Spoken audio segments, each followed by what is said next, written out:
Take it away.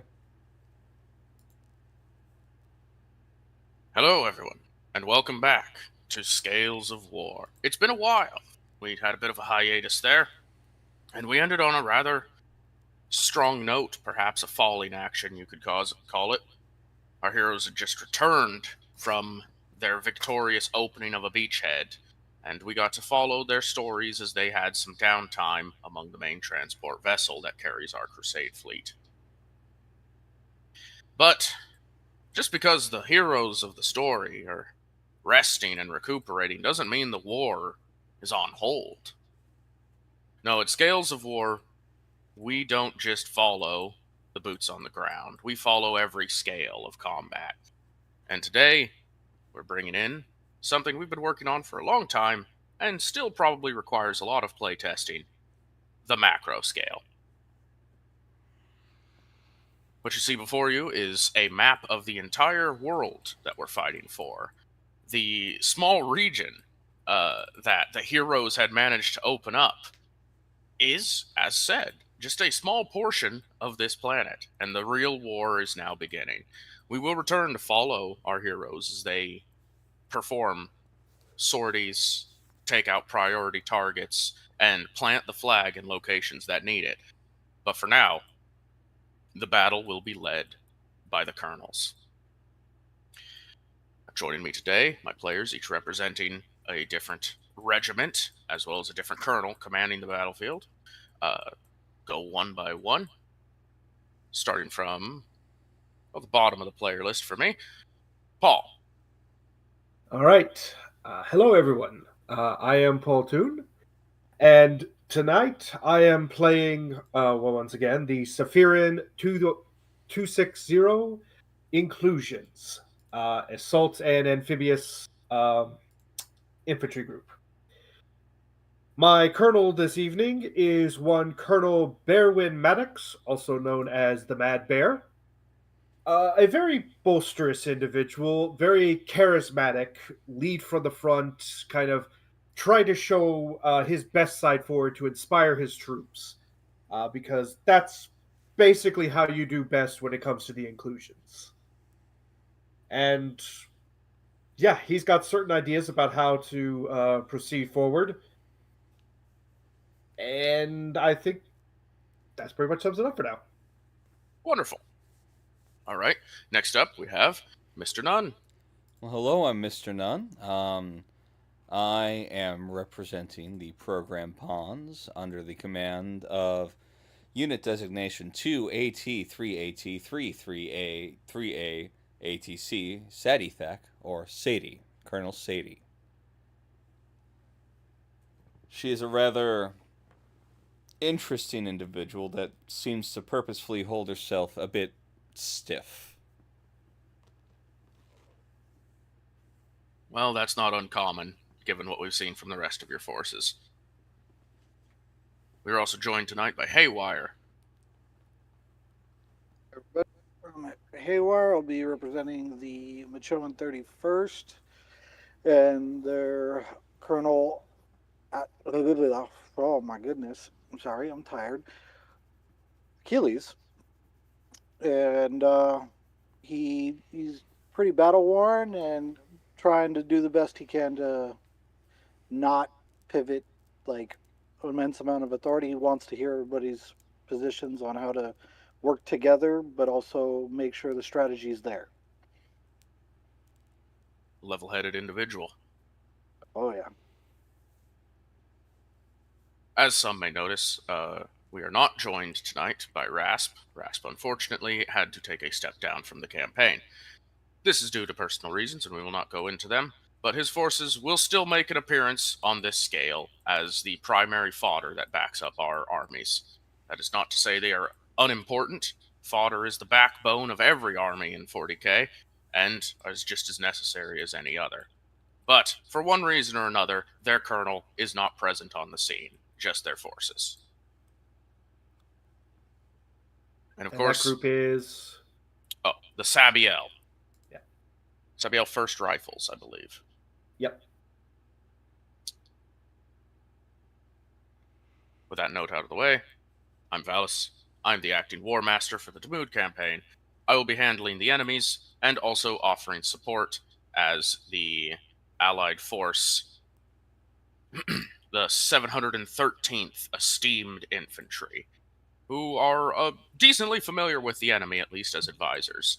They are co-led by Poronist Ime and Por El Nist Elais. The pair are uniquely skilled and both have their reasons for existing in the positions in which they stand, but they also realize that they're kind of the odd ones out of this group, or at least they feel they are, so their input may not be as deep or room commanding as some of the others amongst. And with that, let's get a look at the situation. Allied forces have, as the colonels would have received these reports as well, the Spearhead, the first combined company, though sustaining heavy losses, did manage to land successfully, push forward, and eliminate the enemy's temporary position, thus giving you all a chance to land. You've already given your landing orders, and some of your battalions are already hitting the ground. If this war is going to go anywhere, if you're going to succeed, you need to take the nearby city of Sonder. Since the landings, the city has seen a huge outpour of traitorous human fodder that are moving to already intercept your forces as well as encircle their own position. The majority of which are armed with Xenos technology of some derivative, showing the depth of the corruption the enemy has already instilled into a city of this world. Unfortunately, you don't have a lot of details on where the rest of the world is. You may know where cities are, and you may know where the guns that the enemy hold are, but the exact nature of every section is unknown until we can get more eyes on the ground. This is one of the most important times of the war. These decisions will have a ripple effect that determines how the entire Damood campaign will go. So, at this moment, we're going to enter the command phase. I will go through and ask every colonel to identify themselves. If you have a description for your colonel, you may share it, though you somewhat already all presented a baseline idea of what your colonel was to the viewers a moment ago. And we will begin exploring what macro scale has to offer. So, same order as before.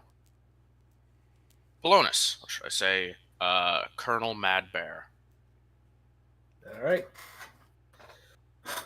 Well, Colonel Maddox is definitely the kind of leader who wants to. Again, he's showing off, but it's not necessarily out of a sense of ego as much as he feels the need that he has to be present as much as possible to inspire troops. Typically, his loud, boisterous, and very direct style of leadership is definitely something that the inclusions like, but we must remember that he comes from the world of Musa Sapphire, which is a very straight-laced fortress world. So it usually causes a lot of frictions, especially with people in more formal positions of authority. That being said, though, he would definitely be sitting looking at this map, and effectively, he is just going to look at his fellow colonels and say, I believe that our objective is very clear. We need to make sure we get this first major city, take down the gun there, and then we continue a straight push straight for the capital. At that point, the camera will shift over slightly to Colonel Sadie. So Colonel Sadie, she's not leaning over the map. She is looking at it. Her hands are behind her back, kind of deep in thought, and her analytical mind is starting to churn through any number of calculations at this point. Um, she will look to Colonel Maddox and say, "Well, first things first. Let's take out the gun. Once we establish a beachhead, we can push to whichever front we decide is our main assault. Best not to be That's what I hasty said. in situations like this." That's what I said. We take out the city first, we take out that gun that's in the area, then we push on. What I would And as that recommend little- is caution. Of course, yes, the caution. And on that little recommendation, the camera swivels a little further, and we get a view of Colonel Achilles. At this point in time, Colonel Achilles is kind of rubbing his chin, pondering what has been said and thinking about cautionary tale. He agrees that the obvious point is to push forward to get a hold of that gun and get the beachhead. But in forms of caution, he recommends that we try to kind of suffocate the main area before doing a full-blown siege on it, and wants to try to figure out how exactly everybody would go about their forces with that direction if plausible.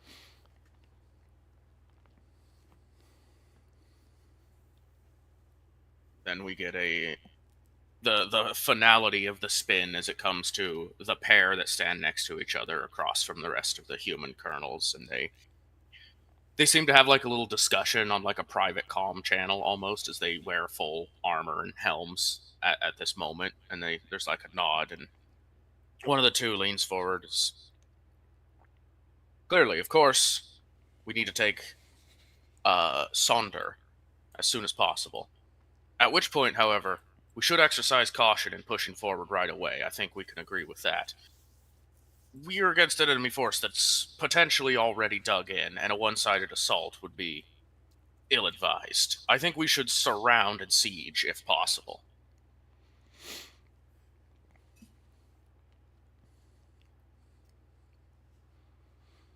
And with these points all put onto the table, we're going to shift into a bit of the mechanics. Now, as this is the first turn of the war, there will be no requisitions for reinforcements or ammo. You have not sustained any losses or expended any extreme amount of ammo. Technically, you have sustained losses, don't get me wrong. The whole first leg of this campaign is a showing of that. But, in the eyes of the Imperium, the soldiers that have died are not even worth a single statistic quotient. Yeah, it was less than 100. Come on. We're good. Yeah. In the eyes of the That's Imperium, forward. nobody has Forward. died yet. Mm-hmm. There have been valiant heroes, but nobody has died just yet. Right, that's a good way to look at it. Yeah. We're now going to look at our little heads-up display under the main map. This is where we're playing a little bit more into the gamey and less into the RP and realism. There's a selection of clocks here, each representing various actions that the command staff of both the Allied and enemy forces are attempting to undertake that will affect the swing of this war. At this time, every Allied commander will have the opportunity to make 3 rolls towards any clocks they desire. These clocks do not necessarily have fixed roles. You can kind of argue how your commander is assisting with this, and if I find it reasonable, you will be able to roll that, potentially with a bonus or with a penalty if I feel you're being unreasonable. Some of these clocks are currently hidden, as the enemy has plots you have yet to uncover, and all clocks in some way have influence over the war, whether it be small or large, and it is up to the commanders to decide where to invest the effort. For the circumstance of the Estes, when we get to their section, I will make a decision perhaps on a couple of clocks they will contribute to, but players are also allowed to request assistance from them on a clock if they feel like something is important. We're going to do this round robin, where everyone takes a single roll at a time until we get through everybody. And we're going to go top to bottom in order seen on the bottom left. We will start with Haywire, Colonel Achilles. Snap. What do you want to contribute to as your first effort of the war? Ooh. Well, first things first. Go over my boys. Obviously no one's hurt, so we can nix the rapid response needed.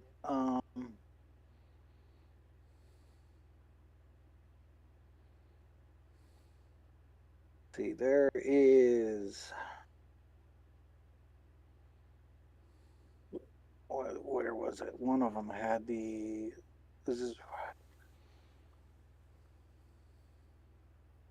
No, we're not working with your battalions just yet. We're working with the clocks in the commander phase. Yeah.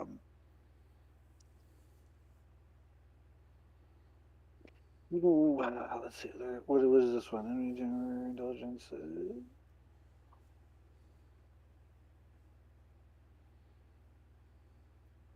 So the green clocks are us, red clocks them, because it says enemy information text. Okay. Yes. Red clocks are contributed to by the enemy. Purple clocks cannot be affected without taking action on the actual map. And yellow clocks are, well, effectively, yellow clocks are also yours to contribute to. Though those are ward over, which means the enemy commanders can remove your progress from yellow clocks.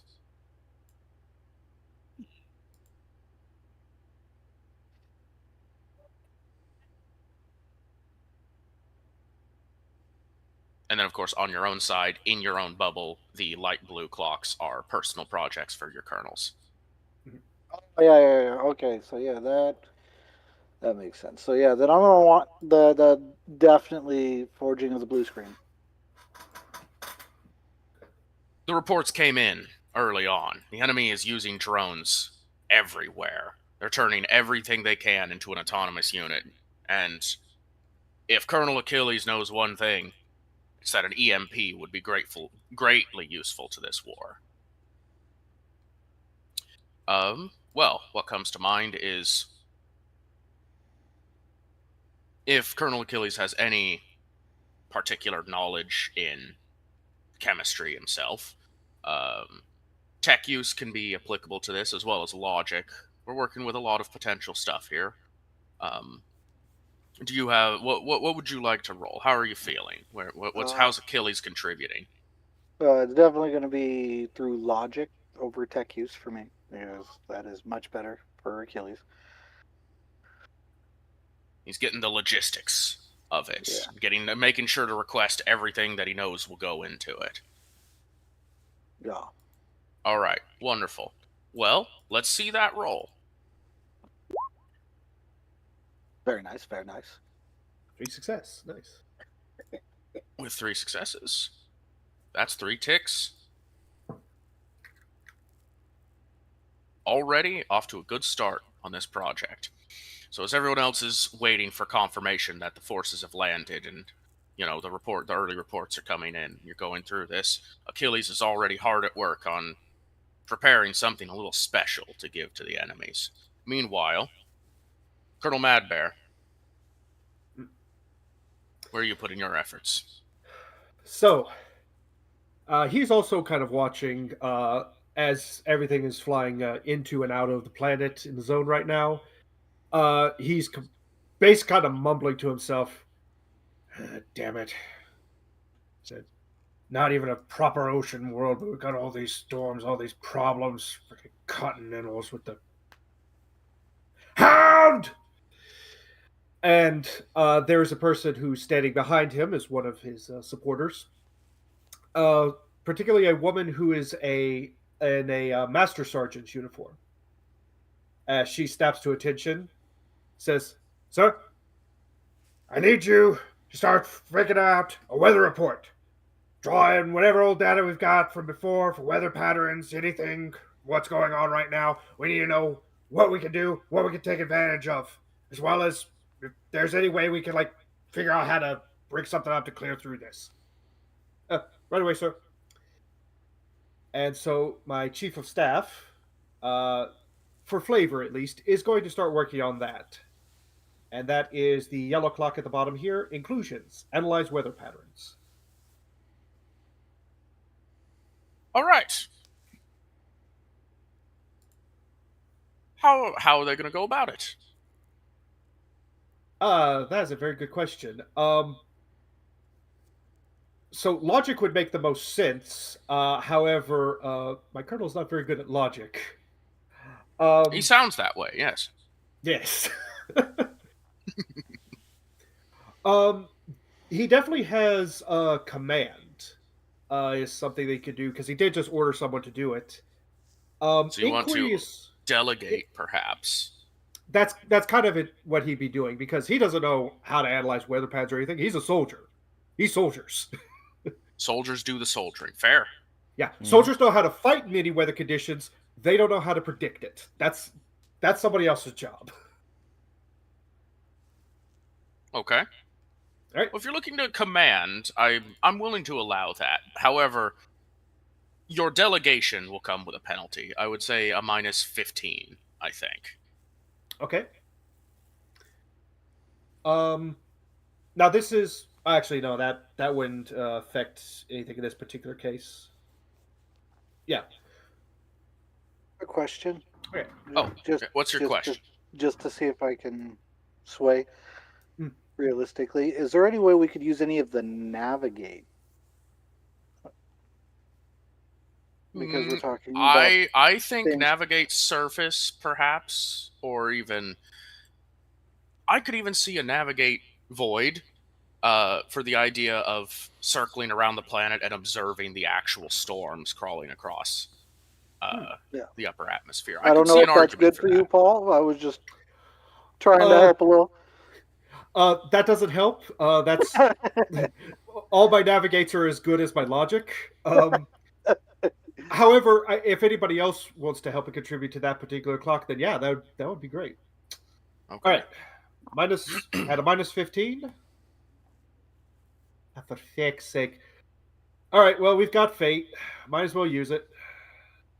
Yes, all of the colonels have a stash of fate that they get to use every session. Every command phase, it gets restored. Yeah, well, Well, a little bit better, but with 3 degrees of failure, it's kind of that thing, right? The Mad Bear delegates it. You there, Master Sergeant, figure out the weather. Master Sergeant, of course, obediently goes over and starts looking at various data and such, and comes to the same conclusion that the Mad Bear kind of did, which is, I am a soldier. I could fight through this weather, but I don't know how to tell what the next storm is. I'd also like to imagine, because they do come from an ocean world, they're like, yes, we know exactly how the weather patterns work. We can track rainfall, that's easy. There's a giant continent in the way. Damn, we don't know how this works. All right. And while that's going on, I'm going to go over to programmed pawns, Colonel Sadie. Okay. Well, Sadie remembers a little bit of a tip that was given to her by her general. And that is you win wars by maneuverability. You don't win wars by attrition. So the first thing she's going to focus on is making sure we can outmaneuver our enemy. That means researching back roads, researching country lanes, things like this that would allow for troop movements to either get around enemy forces or avoid the enemy's eye. Reasonable. This is a fairly developed world. It may get hit with harsh storms in some regions, but there's likely plenty of trails, roads, and such that aren't marked on the map you've been given. So I assume we see the colonel, I guess at this point, taking surveys? What would it be? Like trying to get scans of the planet and piecing together where the roads would be off of how that scan returns. Give me 1 second. Oh, of course. All the colonels are very hard at work at this point, trying to figure it out. I was really hoping one of the navigates was better for you, Paul. I do apologize. No, that's good. I purposely made Colonel Maddox as the soldier, right? Fair enough. So when it comes to important things like Right, how to repair back. stuff or how to operate a ship, that's somebody else's job. I'm a rifleman here. I'm here to shoot. Perfectly fair. All right, back to you, Colonel Sadie. Okay. And if I'm just poring over maps or even procuring maps, am I going to need to procure information about this, or am I going to be able to use like a navigate or something? I think a navigate makes the most sense for getting Okay. figuring out where the roads are. However, Sure. I could see an argument for an inquiry to be you Mhm. taking scans to look into stuff. Okay. Would I be able to do like a commerce to see if I can procure possibly not You're gonna try and pay for better data on this world. yeah, I think it's that inquiry or navigate surface. So I could potentially see a commerce argument, but I would have to take something from your forces, I think, to allow that to happen. You would have to essentially make a promise of some sort. Okay, I see. Well, we'll start. We'll start with a navigate surface. We'll see how it goes from there. All right, I'll allow that. All right, just the straight. Yeah, I think a straight's fine for figuring out roadways on the surface. All right. I will use one of my fate points here.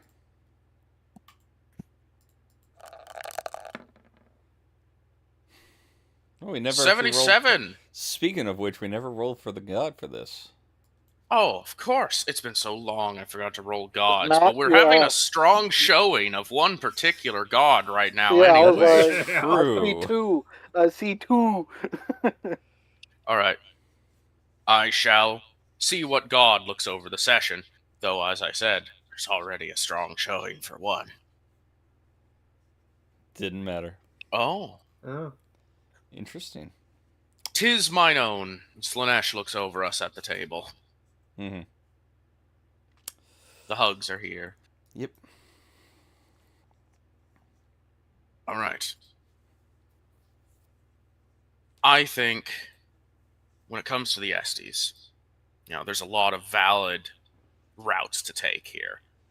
But they do know what we're somewhat dealing with. We're dealing with those of their own kind. This is a Tau conflict. And, while there's not that long of a history of Tau fighting Tau, the first and most obvious thing is there's going to be an information attack.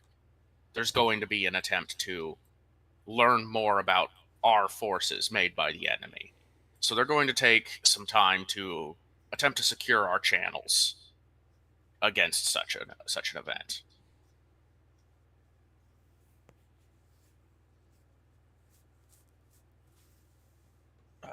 What makes the most sense is probably security. Security would be top of the list. There's also tech use as a possibility. Mm-hmm.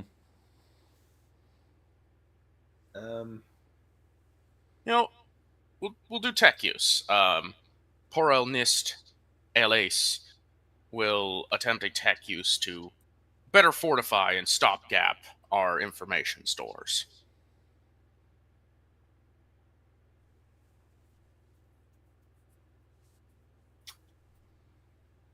And that's no dice. No dice there. Well, everybody else has been doing it. Why not a little bit of fate to see if we can change the tides? Here, everybody else. I know. Hey! There you go. The first was just a little bit of oh, this isn't Tau technology. Right, I'm working with humans. Shit, let me readjust how I'm thinking about this. This will help. And that's a pip on the clock. Touches radio. Feedback happens. Oh, my bad. There you go. I always imagine they put their digits on the keyboard, they start typing naturally, and they're like, none of this makes any sense. Why is it? Oh, right. Wrong keyboard. All right. Now, the turn's not quite over, because there's 2 enemy commanders also contributing to these clocks and making their own attempts to do things. Mhm.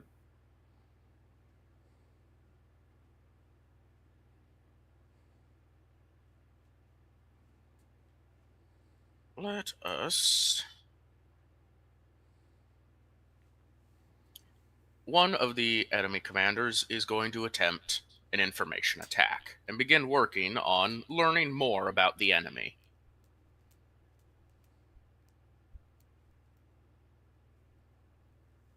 Oh dear.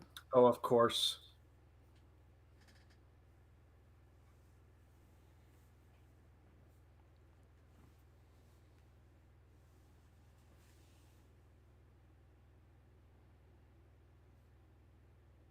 The other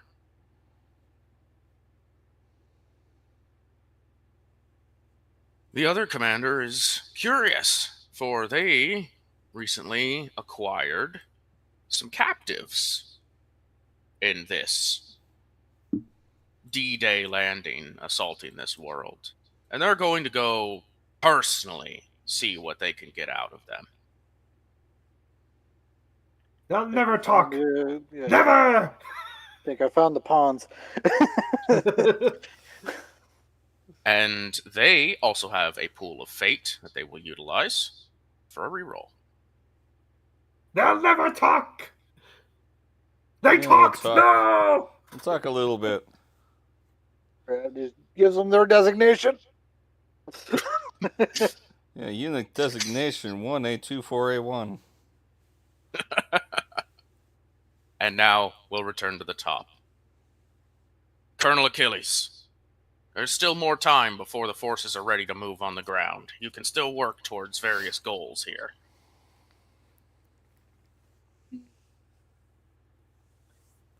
Let's see. Seeing me stats and what has been offered as role analyzation thus far, ain't looking like I'm gonna be very helpful with other things. I'm gonna be honest.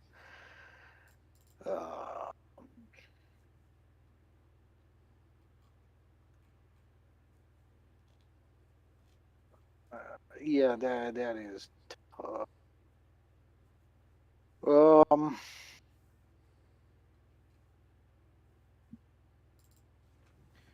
Yeah, I think we're just gonna have to keep going with that blue screen with options available unless prepared. No. What is locate prisoners of war looking like? What would you say a role would be? So, adequate locating for? prisoners of war, you're going to try and pinpoint where the enemy has taken some of your forces. Yeah.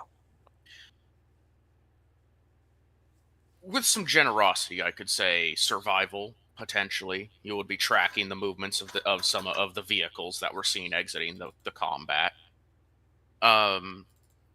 Navigation could help to see what likely is their most logical route along the same line. Logic is a big one for that.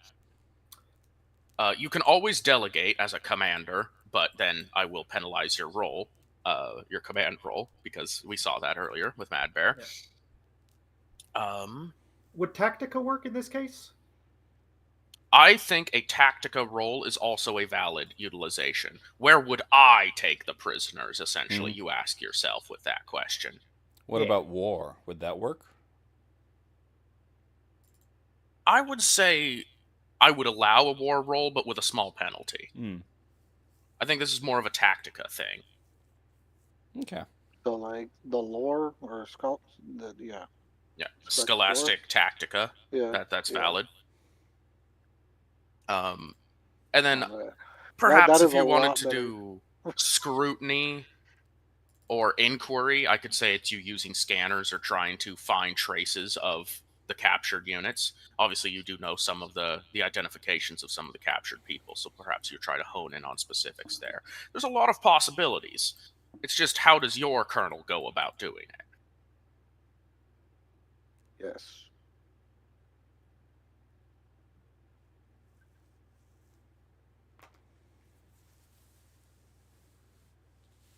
Not better than most. Listed a lot of what I have 25. And I was like, oh God. Hey, you know what? Par for the course. All right.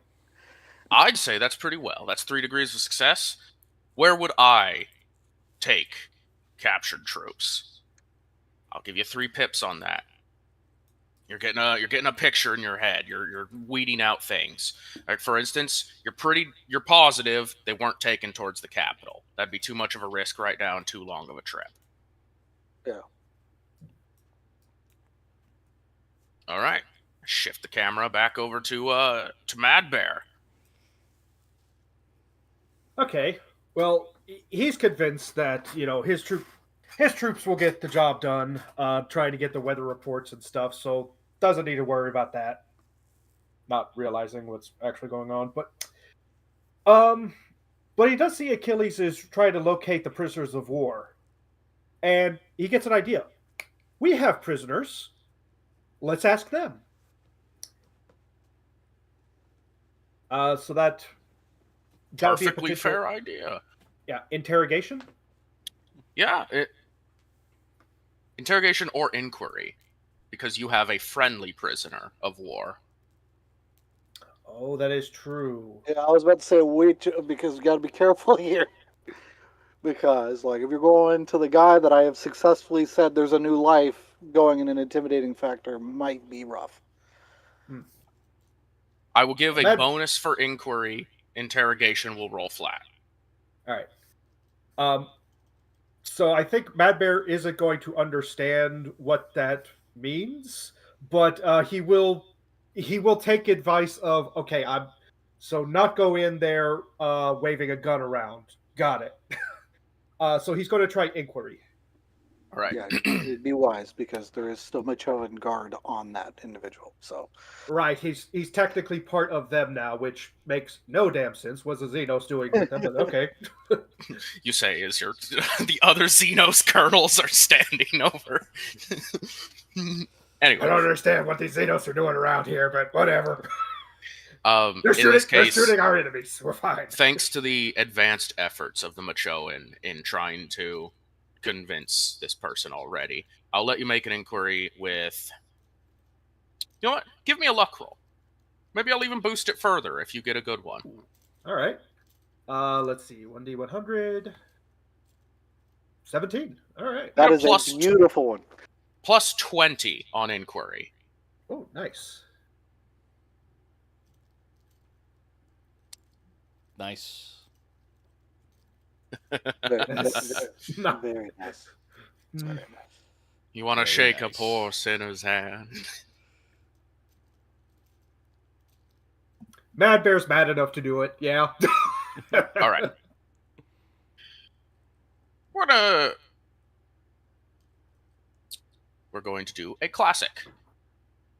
You're going to take 6 corruption. Simple as that. Let me check. Which part is that under? Is that under journal? Yeah, journal. Yes. Okay. Now remember, your colonels are recurring characters that are the figureheads of your army. Don't expect them to get milled out. Corruption actually means something to these people.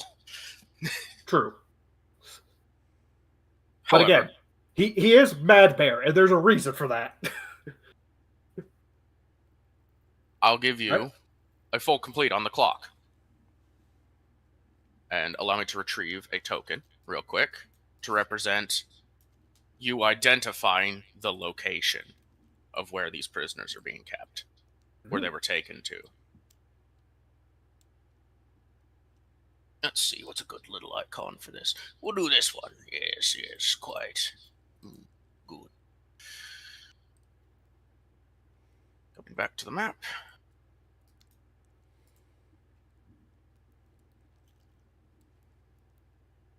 They will have been taken to a small outpost that's been established outside of the town of Myers. Ooh, southernmost tip.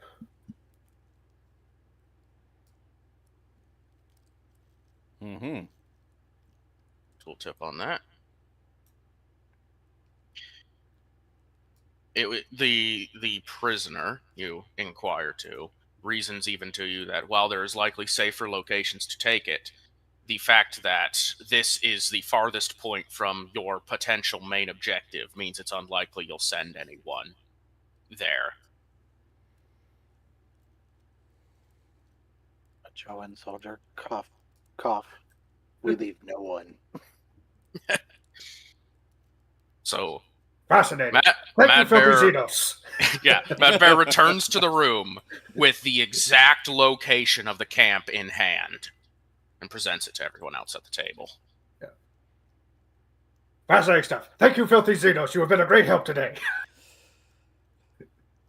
Is that an insult or not? I don't know, but Imperials. Just thinking, you're right. I haven't washed in a while. That's the problem. I'm still a bit muddy. That's the problem about being a prisoner. There's no good showers. All right. Wonderful. So now we're going to shift to Sadie. Okay, back to me. And, I'm going to shift gears. We can figure out roads as we go. I'm going to shift gears. Securing our own channels is just as important as outmaneuvering enemy, because a war of information is still a war.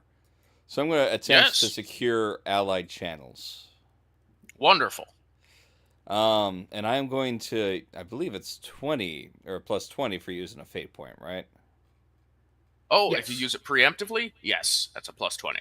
I will take a plus 20 to this. What are you rolling? Tech use. Tech use? All right. Yes. Security is also valid. I'm rolling tech use. Understood. I'm rolling tech use. oh, Good on you, bud. you roll tech use, yeah. With 8 degrees of success, you tighten up the channels, secure them against enemy action. Your clock finishes, and the enemy information attack is destroyed. Mm-hmm. I think it's one of those moments where Sadie looks over to the two Tau that are assisting us at this moment. Your logic is sound to protect our own channels before attempting offensives.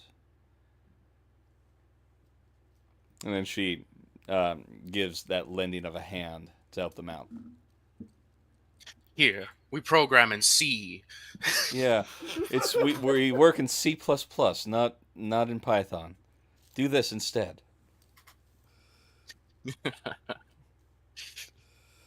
All right. Good effort for sure. Okay, now I gotta think of what the Estes are going to do. I think the next most logical course of action is to try and identify the enemy.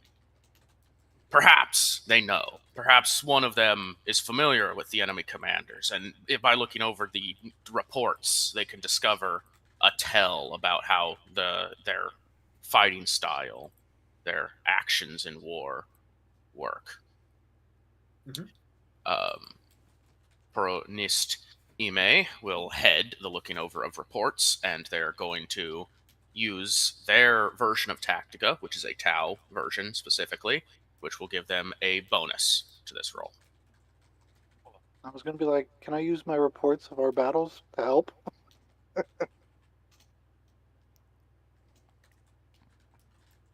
Well, you did do pretty good reports, and you had a note taker who survived the whole way. I'll Mhm. increase the bonus slightly to reflect this. Oh, awesome. I was just like happy they have a bonus overall. And I like it even more. It's a good roll. Very good roll. With 5 degrees of success, that will complete the clock for identifying the enemy commanders. Ooh. Now, That's a very obvious tell, apparently. yes, you see this here, this thing? I can't point to a specific thing. This thing here is as clearly. So, while something is different, they clearly make a point to intone to the rest of the colonels here that this is based off of old data, and it seems like their tactics have shifted. There is a clear couple of simple things that gives away that we're aware of this fighting style, and it's most commonly associated with the commanding pair, Shadow and Fury.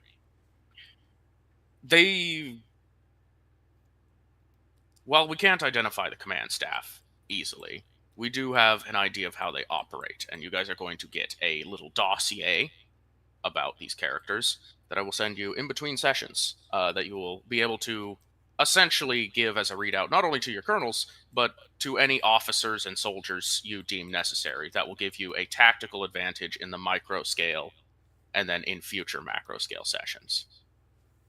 Sweet. Okay. So, Hector's got They're more work. they're going to cite specifically the Black Rose being one of Shadow's elite troops, Mm-hmm. who was famous among the Tau front. That jerk. Yeah. How dare he run away? Multiple times. A glimpse of a Twice. scowl 3 coming times. from Achilles.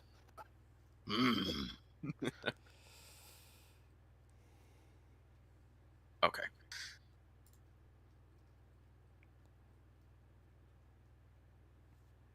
So, on to the enemy actions.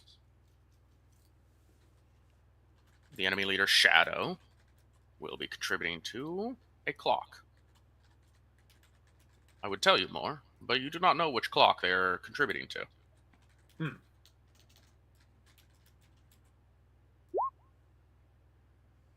They did very good at it, whatever it was. 4 degrees of success.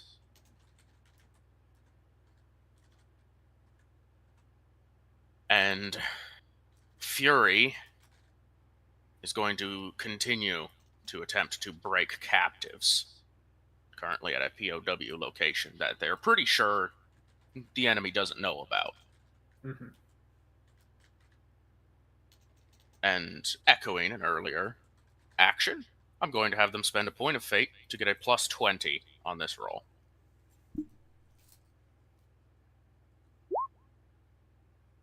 Ooh. Mm-hmm. Ooh. I'll take it. It's not a crit failure. Not a crit fail.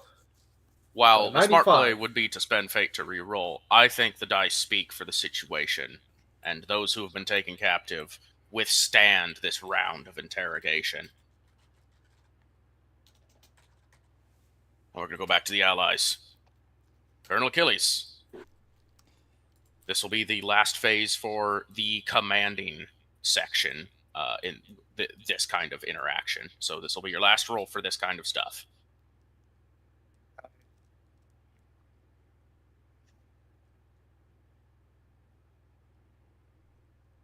All right. Then we'll just use our logic to up that blueprint, hopefully. And Eba. We'll fade it. Oh. Oof. And we'll take it. Hey. Good use. Changing 2 degrees of success to Good 2 use. 2 degrees of failure to 2 degrees of success using fate. A strong showing, and you're already a quarter of the way done with getting the blue screen bomb put together. Now, of course, where you use that bomb will be just as big of a question as anything else here. But it will be powerful, of that we're certain. Mad Bear, you're getting the reports in, by the way, at this point. There's actual boots on the ground, the soldiers are forming. Soon you're going to actually be doing the commanding part, the part you're excited for. But there's still some time to prepare before then.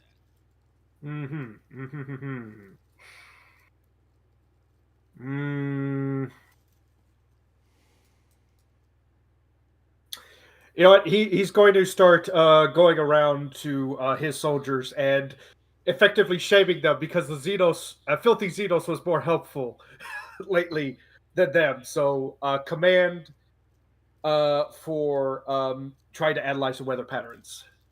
Oh, okay. He's gonna try and whip them into shape. Yeah. Same penalty as before stands, though. Yeah. So minus 15. That was a Xenos, and he did more help than you guys have. Hurry up with those reports. It's not very effective. If I shout louder, they'll work better. Thanks for learning that Mad Bear is not one who knows tact. No. When dealing with others. No. As that happens in the corner of the room, we shift back to the table where Sadie, what will be your last command action for this route? My last command action, I want my roads, so I think I continue working on that. All right. Alrighty, let's see. Well, we'll stick with the navigate. See how that works. About like I thought. It's not horrible, but about like I thought. It's tough, Every world's a little bit different with how they keep records and how they build roads and how everything is. What's probably happening here is there's a way to scan and detect where likely the roads and trails are. The problem is you need to select the right filter. And in the Imperium of Mankind, in the Imperial Guard, you're sitting here in front of the scanning booth, and there's veritably a few thousand different filters. Of course. I knew one I of should have them gotten. is the correct one, the most efficient one, perfectly made for this endeavor. However, they are not labeled to the efficiency in which you would prefer them. Of course. I knew I should have gotten the Garmin. Yeah, that sounds about right. Yeah. That or a paper map. It's always the most efficient. Paper.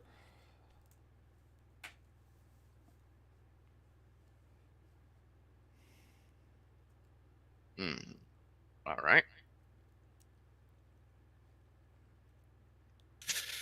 As far as the Estes, a lot of stuff has been accomplished. There's a lot of good work the other allies have been putting forth.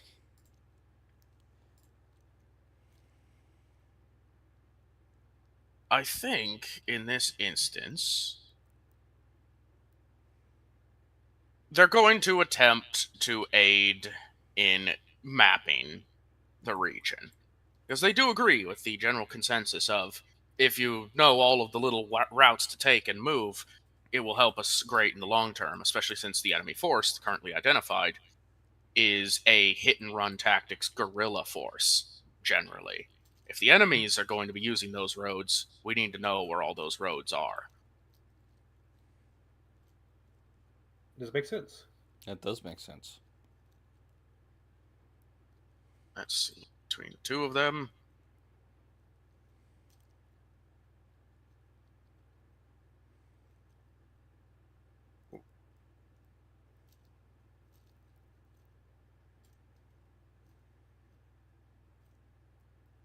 We're going to be doing a navigate surface.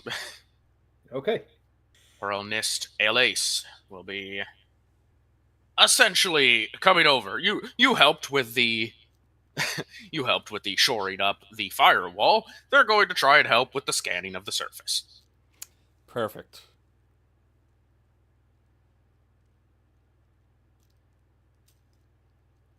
And for the sake of it, we'll use fate to give it one more try.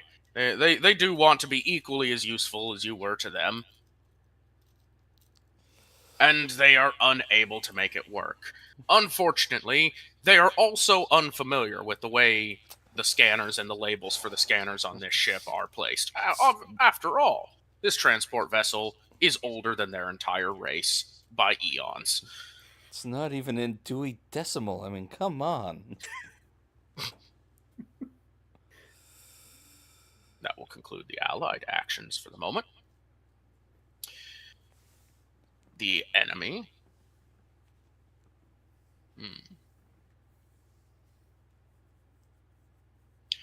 Will be contributing 2 clocks. I know, exciting. However, some plots are hidden until discovered. Shadow will contribute to a clock. Oh, flip. Strangely good at stealth. A enemy clock has been completed. The results of which you'll discover eventually, I'm sure. And Fury is going to continue their interrogation.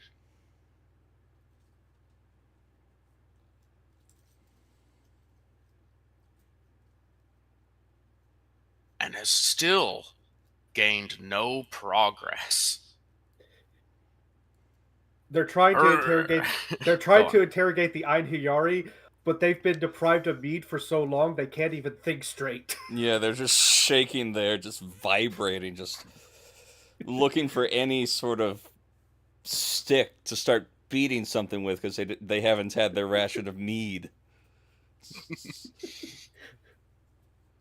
It's honestly quite Don't you know? Their livers are shutting down from a lack of alcohol. Exactly. All right. It is at this time that we are going to do initiative. Please click on the flag, the large token in the section, indicating your forces, and then use your colonel to roll initiative. Like this. Like this. Oh, hello. Oh, nice.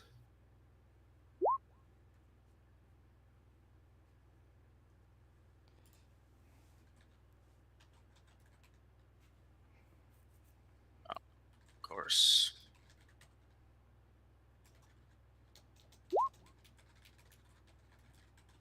Would, wouldn't I?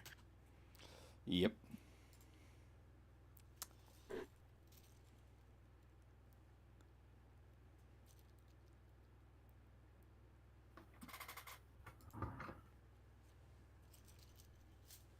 Shadow was low, Fury was high. Okay. Let me just add these to names to the thing.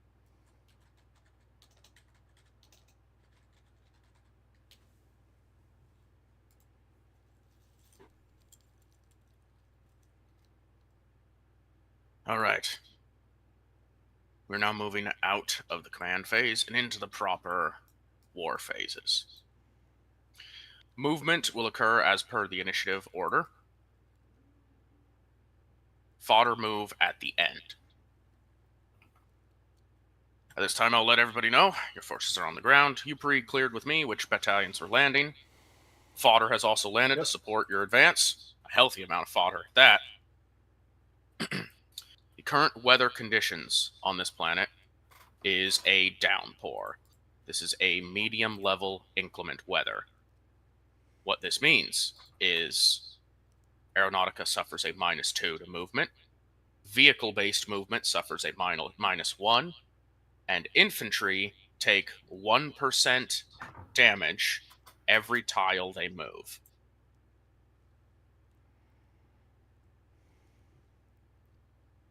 The majority of your forces have landed in plains, which is a terrain that does not have a special what would we call it, modifiers. However, as you can also see on the map plainly, we've also marked a series of hills/valleys throughout the plains zone. If you step on a tile that contains those hills, visually, you lose 1 point of movement.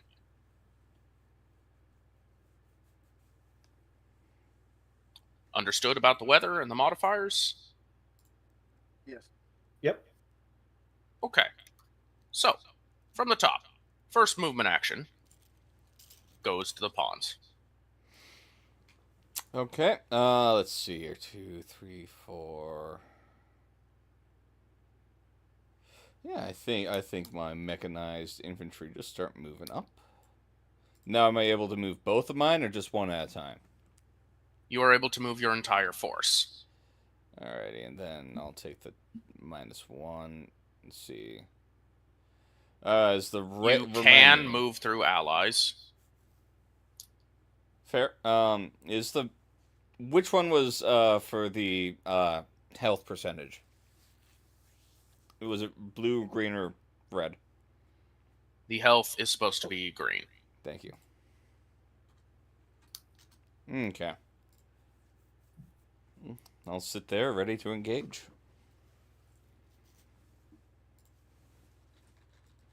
All right. Next comes the SDs. Let me just double check what I have deployed. I see.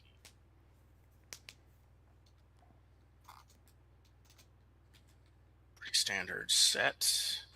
Movement speed is, yeah. For your, by the way, just to clarify again, for your infantry that takes damage for tile movement, that damage goes into the wounded box on your sheet. They don't get lost forever. Okay. They can be recovered via Medicaid.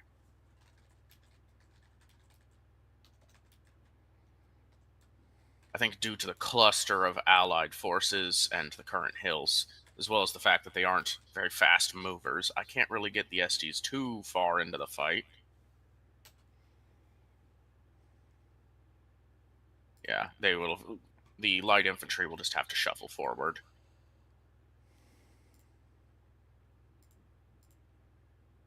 And the propaganda corps is even worse off for this. I believe they could only move slightly down the river, as it were. Thankfully, they do not need to cross the river, so they do not take the river crossing penalty. They're on this side of the river.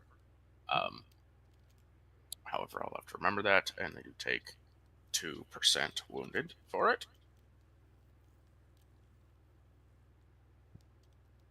Enemy Commander Fury gets to move some of their battalions around. Unfortunately, due to the purple clock on the field, enemy jammer integrity, you will not be able to identify the location of any enemy battalions at this time, nor where their movements go, /start, end, etc. Until you are engaged, they are effectively in stealth. Okay, nevertheless. Mad Bear. All right. Well, I've got grenadiers and the line infantry. So our live infantry is going to move the 3 to support. Which one's that? Strike. Mm-hmm. All right. And 10th grenadiers. Can they also move 4? They can. Everybody's got 4 movement here. All right. So they.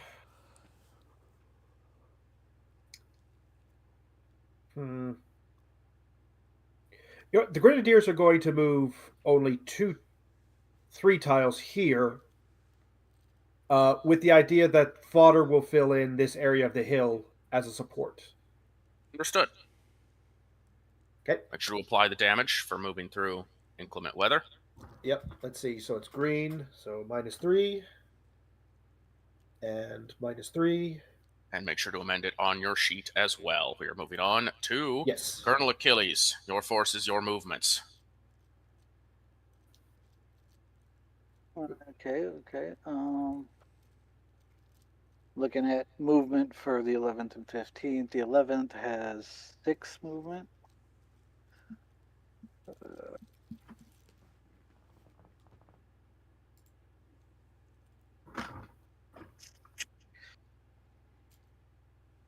15th has 3. 1, 2, 3. We can do 15, 2. Oh my god, why? Ooh, that was weird. And then we got 1, 2, 3, 4, 5.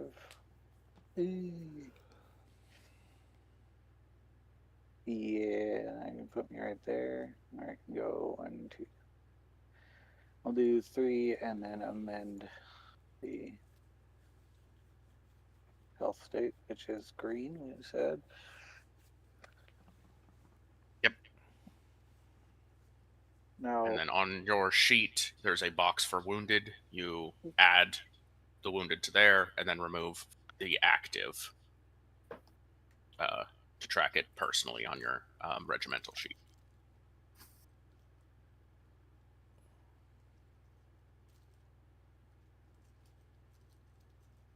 Okay. Shadow's movements are easy because they're basically not making them yet. Are we using skill boxes at all? Are you requesting to? Well, I'm just curious because if it's a thing, I do have the sneak peek, which reveals adjacent stealth enemy tokens. Ah. At this Which time, you are is- not adjacent to anything in stealth. Okay. A good note. That is a passive, I believe, so it just procs all the time. Yeah. And then 15th does the local comms disruption. All right. I just want to make sure I'm on top of what's what. Sorry. Of course, no worries. All right. Enemy force is taken care of. Fodder turn. Allied fodder gets to move first as you are attacking this planet. Attackers get benefit on fodder. Now, it is not my job to move allied fodder, for you are the colonels. You get to make the commands. They do not take damage from weather, unless the weather is especially extreme, because they use a simplified health system. By default, all infantry tokens of fodder get 4 tiles of movement, and armor, as you do have a single unique piece of fodder that is an armored unit, armor gets 6 tiles of movement. These are also not modified by terrain. Fodder have a lower than average movement speed, but that's because you do not factor in terrain to their movement. So, allies. You may elect one of you to move all of the fodder, or you can divvy up the fodder between you. Either way, you may now move tokens. Well, I do not have the ability to actually click and move any individual fodder token. Oh, Yep. really? I could have Yeah, sworn I gave you Same. those.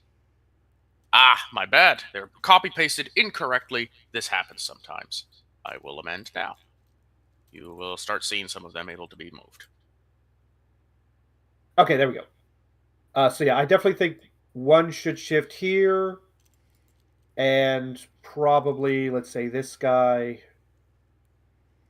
Yeah, this guy can move to here.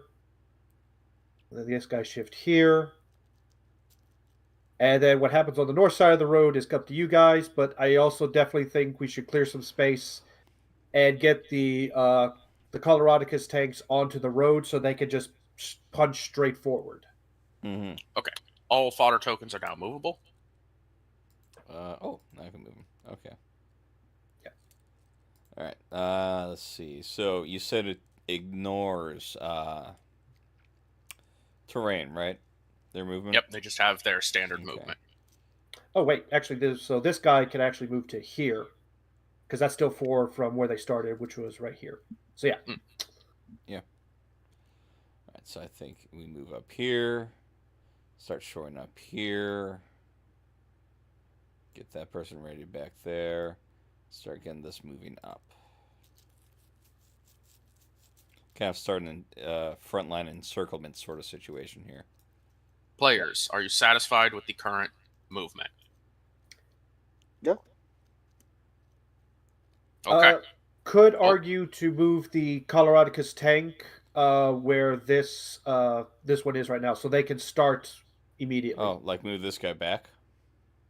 Yeah, Well, like move Can the move tank this go infantry. through the pawn piece?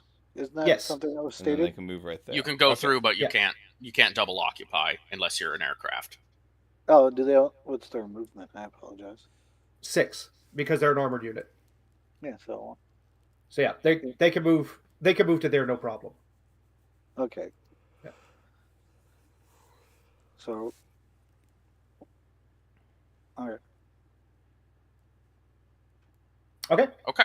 All set? I believe so. Wonderful. Enemy fodder movements will begin.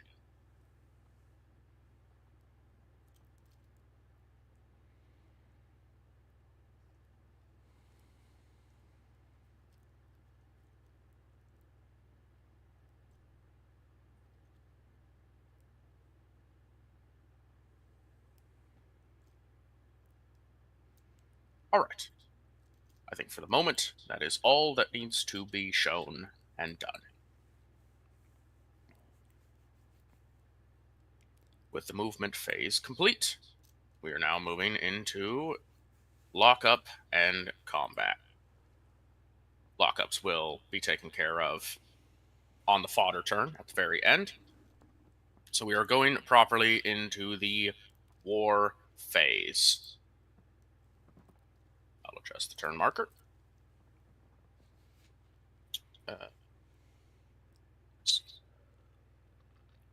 We'll just, for the moment, call this battle groups for the sake of this.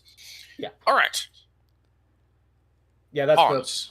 the old version. We haven't upgraded the names, but this is the battle phase. Yes. Yes, this is the battle phase. Pawns, you're up. Okay.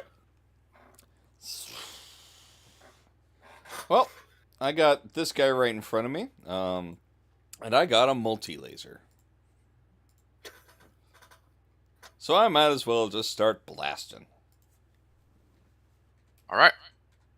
So anyway, I started blasting. I'll let you know. When it comes to fodder, every successful hit you get removes some of their health. It is not about the damage of the weapon, it is how much saturation fire you can pump into them. Okay, and remind me, for rapid fire, is that just automatic successes, or is that Now this a should higher have been notated somewhere. How rapid is your rapid fire? +2? That is +2 hits total. If you miss, you still get 2 hits. Okay. Yeah, rapid fire effectively for this is guaranteed hits. Oh, that's very good. Says I rolled a 1. I'm amazed it didn't show me degrees. Oh, it must be because I put the 0.5. Yeah, probably. Okay, so it must have messed up then. Let's just put as less than 3. Now that works. I see. Okay, Yes. You're not supposed to do decimal points in this case. The decimal point is specifically for your level ups. Yeah, I see. Okay. In which case, so you will still hit 2 degrees. two hits worth and I damage still them hit for 2 it. hits worth. Okay. Yeah. Okay. Because you just put so much fire downrange with these attack that you just overwhelm a portion of them. And weapons and So- armor. So based on the original roll, that means that 4 hits total, 2 for rapid fire, 2 for success. Well, the first one wasn't a roll. Yeah, no, the first one was a mess up. Oh, okay. There was no dice rolled. It just rolled 1, a singular, the number 1. Oh, I see. Okay. And if I let you thought get it was- away with that, you'll get away with a lot more in my game. Yeah. No, I thought it rolled and it rolled a 1. That's why. Okay. So we're just doing Okay. /R1d10 Alrighty, and less then than 3. my other Less than your pawns- target number, yes. My Your other target number will be pawns- determined by your what is it? Your weapon skill or ballistic skill, depending on what weapon you're using. And yep, okay. EVW, jam. Yeah, my EVW jam. I don't know if fodder really have any morale to take damage to. So I don't think I can local comms disruption them. Oh no, I technically could do that. That's my support ability. But I don't know if I can emotional damage them. Not necessarily. Fodder can't be broken the same way enemy battalions can, because Yeah, I they're figured. meant to be a simpler unit. Okay. It's like if you played For Honor, there's Yeah. like little minions in For Honor. You can technically cast a big ol' attack on them. Like you could throw your whole weight into it, but effectively, you're just wasting energy, Yeah. and it doesn't get you much at the end of the day. It really doesn't. Okay. So this was with a las gun, which had a +1 for rapid Now it fire. says 1 success, but you beat it with 2. Yeah. yeah. You got 2 beats. So we have a note about how this works. It has been a moment. Let me find it. When attacking, you roll 1d10 versus weapons versus your weapon skill, ballistic skill, whichever your choice, to determine amount of hits damage. Rolling exact target number is a standard success, 3 hits.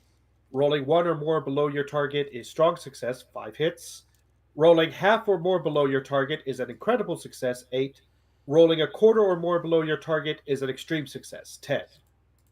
Okay. So in this case, it would be 8 hits? Yes, it would be.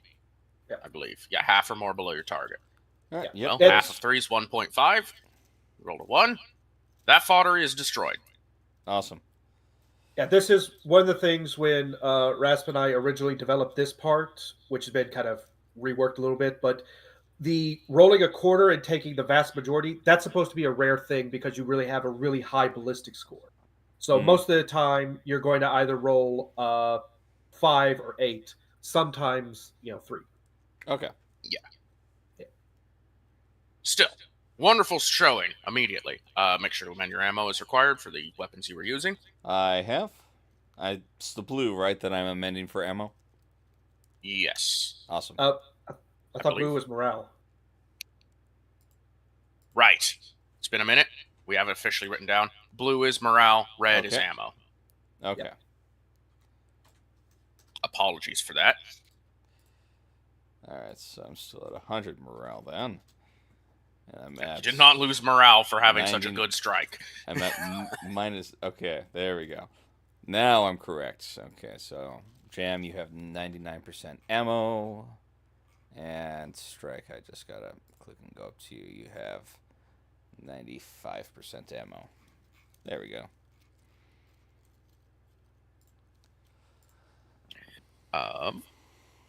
The SDs are not adjacent to anything for Warface, so they are skipped, as are the enemy, as their only units that are adjacent to the enemy are fodder.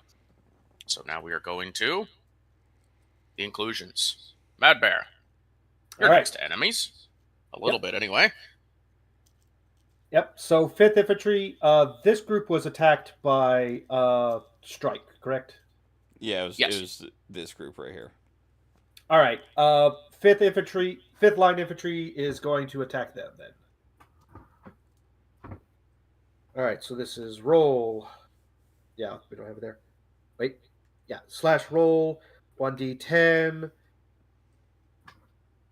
Greater than, I believe there's 5th Infantry's weapon skill, ballistic skill is 3.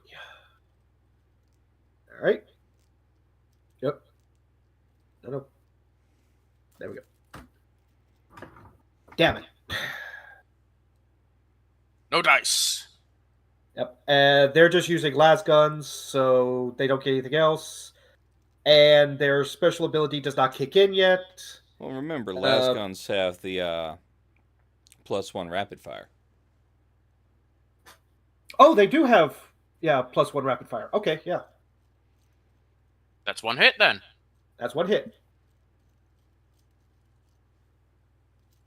All right, noted. Yep. That's their turn then. To the Machoan, then. All right. I do have a question about the scout's positioning. Once per turn, choose one enemy unit. That unit takes +1 from all successful attacks. Yes, you can mark an enemy with your scouts. Yes. Okay. Why? Alright. I can't do that easily. Well, I'll tint them for you. That seems reasonable. There you go. And bam. One success. Very nice. That's his last carbine. Using the last carbine. Yep. Okay. And then red is ammunition. Oh, right. To And that is they take +1 hits was your mark ability. Yes. So that would be 6 hits right there. You will scout their position and eliminate them swiftly. Fair enough.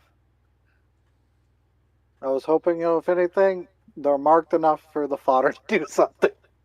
Yes, your mark will allow fodder to actually damage the enemy as opposed to getting into a stalemate. Yeah. Because, as we're now going into the fodder turn, we have a system called lockup, in which if 2 pieces of fodder hit each other and they are equally matched, nothing happens and they stay like that until something changes. We're now going to start experiencing what's possible with this right now.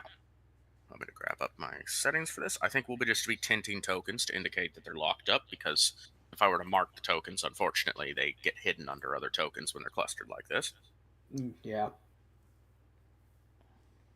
Okay. To explain it completely. Lockup. When 2 fodder tokens of equal health and type meet, they enter lockup. In this state, they will be caught in a perpetual stalemate on the battlefield. Neither token will move, nor harm the other until the conditions of battle change. Sometimes, the War Master may rule that lockups cause both sides to take a point of damage at the top of command phases, keeping them equal but showing the battle progression. I've not decided which is a more fair and interesting ruling, so we'll experiment a little as we go, if lockups last that long. A lockup can be broken up by other fodder tokens as well, joining the fray. So, fodder actions all happen at the same time. We're going to start on the left, next to strike. That fodder unit would end up in lockup with one of the enemy fodder units. However, they are presently a little over half encircled by the enemy battalions. Yeah. That's true. In this case,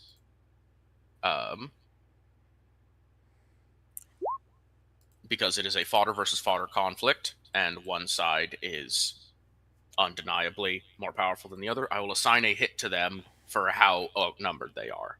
So that allied fodder will take 3 points of damage. Okay. Not doing so hot there.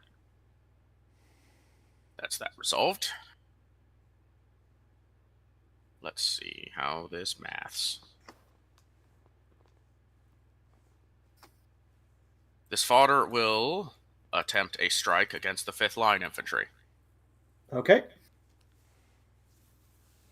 Let's see. Exposure chance to hit. Okay, so slash roll. And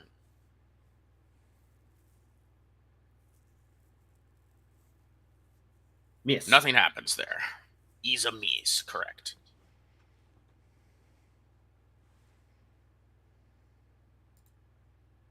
We have a lockup.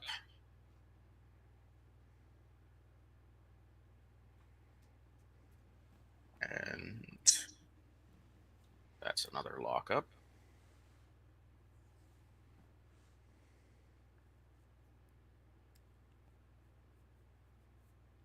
And that's going to be another lockup. As your fodder does the job and holds the line.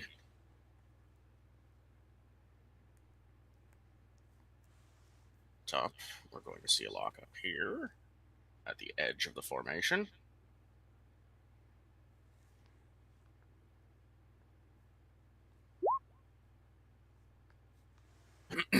And then we have a 2-on-1 situation with that allied fodder.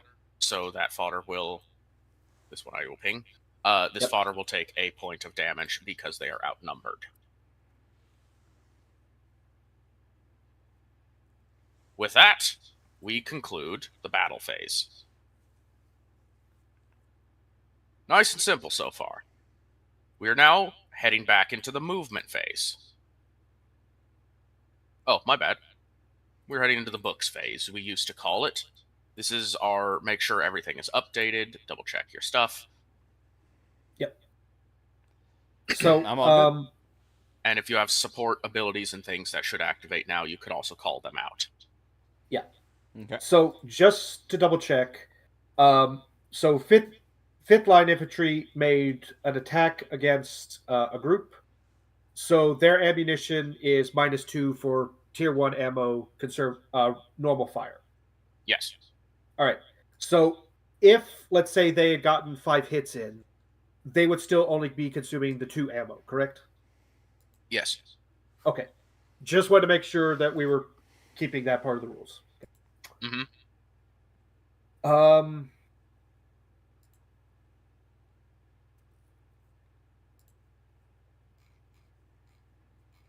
Let's see.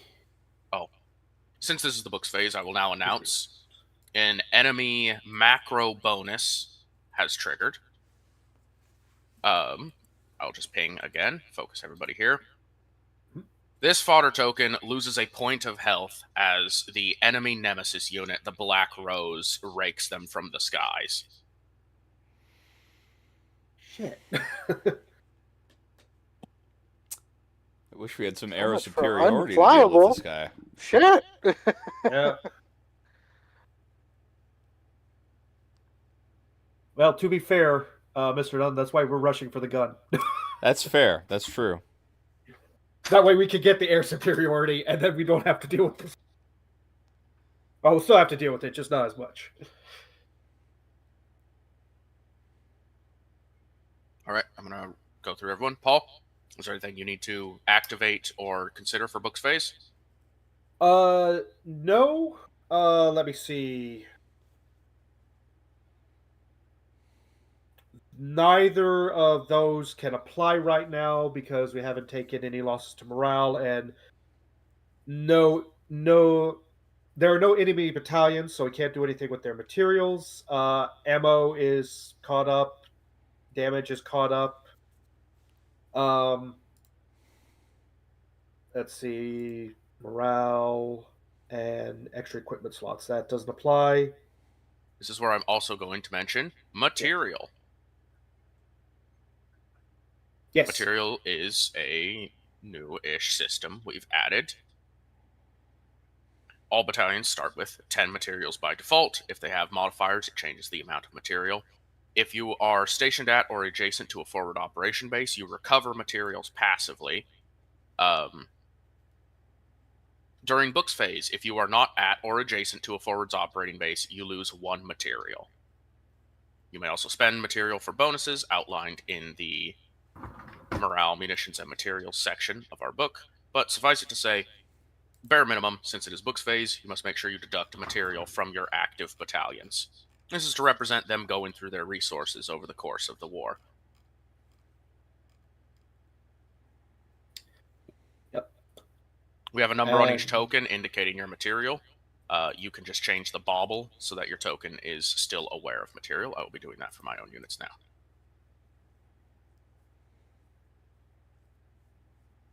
Oh, yeah. I zoomed out so far, I completely forgot we had done that.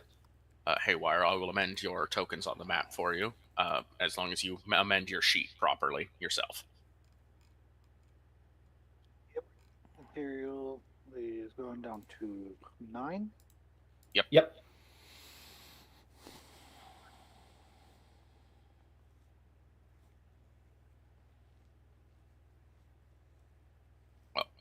My bad. I didn't need to reduce my own material on my light infantry because they're adjacent to a fob right now. I just read the rules out and I already misplayed. That happens. Such is true. All right. Mr. Dunn, do you have anything for the books phase at this time? I do not. No. All right, Haywire, any special abilities that activate during this time? No, I do have a question about our little underlings, if you will. Your We fodder? chose no, we chose 3 subsectors, which entailed like an acolyte, an assassin, and a commissar, and of sorts. When do those Yes, you come? do. Yes. You, depending on their situation, what are you trying to activate or utilize? No, no, I'm trying to get to that information. Oh, that's in programmed expansion. If you go to the Brass DLC custom command staff, that's where all of the info for that is written out. That does remind me. I do have an assassin. Equally have an assassin named Massage. Yeah, Um, I have at the moment, the Commissar and the Seneschal would be useful. Unfortunately, we're not facing anything that they'll actually kick into effect yet. Yeah, I probably have that somewhere between our messages pinned. Let me go here and start scrolling through pinned. All right. All right, so you have an assassin. The assassin's abilities, their passive is during books phases, you can attack any battalion for 1d5% of their health. Their active, which their active generally needs to be activated by your commander in the command phase. But that's okay. You know, we're getting into this. We're learning it all here and now again, so it's okay that you didn't this time. Your active for an assassin allows you to freeze an enemy token in place until the next command phase. And then any ability labeled R is known as the rewarding ability, which you have to request me to give you a special objective for that to be accomplished, in which I'll place a marker on the map or inform you what your specialist needs of you to accomplish that special ability. So I'll pass out the question. Is there any advisor specials that need to be activated while we're in this books phase? I mean, I would like my assassin to target this guy with his passive. Okay. I will say, because that's an ability normally meant for enemy battalions, not fodder, it just deals 1 point of damage. Okay. Is that reasonable to you? That's very reasonable to me. It's actually exactly All right. what I wanted. So, It's still standing, but not very.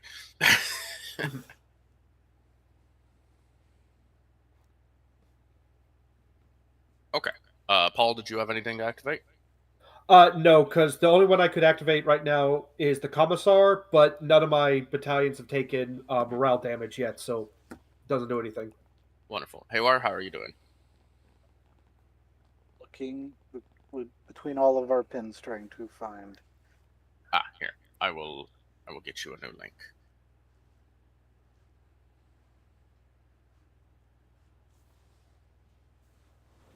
And so you said you have an assassin, Commissar and an acolyte. Commissar, and acolyte. Okay. Acolyte is a 5% chance to expose enemy infiltrators, rolled by War Master, as the passive. Active uncovers hidden enemy intel clock. Cooldown for 2 command phases. Well, that sounds pretty slick. All right. Keep that in mind at the top of the next command phase. It doesn't cost you an action. You just have to let me know you're doing it so I can put it on cooldown. You will be able to pick one of the hidden plots and reveal them. Hi. But as for right now, probably I think the only one you've got would be the assassin, where you can effectively pick a battalion and reduce them by 1, Yeah. or one of the enemy fodder. Yeah, it's only fodder, so I'm not too worried about it right now. Fair enough. Well, If I could get the thing in the sky, that would be a little bit different. yeah. you have to locate him first is the problem. Yeah. So the one thing I'll also say about that though is the passive literally can happen at any point. So it only occurs during the book phase, but there's no restrictions typically on it for happening. So, So it's not like every you time don't we come cost to the resources. books phase, you get to poke one enemy of your choice for a little bit Exactly. of damage. Yeah.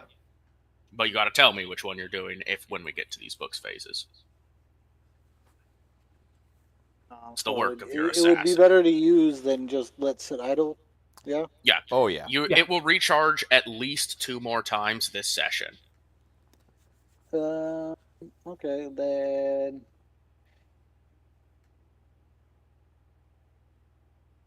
The I discolored guess. tokens are in lockup, which means they are equally matched, so neither side can move forward.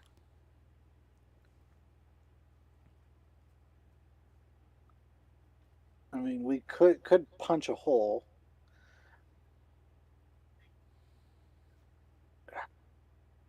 Again. All right. Well, yeah. Let's just punch a hole. Is that your targeting mark you pinged? Yeah. Well, that'll do it. Thanks to your assassin's efforts, that group of fodder is broken. Hooray! All right. Books phase concludes. We are now in the next movement phase, starting off with the pawns. Good. Sorry. Let's see. Sadie has fallen asleep. Yeah. Time is wow, it's 9:00. Okay. Can I get my mechanized infantry into the hive city from where I'm at, or do I need to follow the road for that? If you attempt to move into the city, you will hit the city's defenses. I see. So, have to go through the roads. The roads will be easier, but yeah, you will have to overcome the garrison to get into the city. Okay, I see. Well, I'm gonna deal with this fodder over here then, and then loop around. Okay. Jam. Problem is, we want the tank to move up and in. Here, what special things can Jam do? Not much.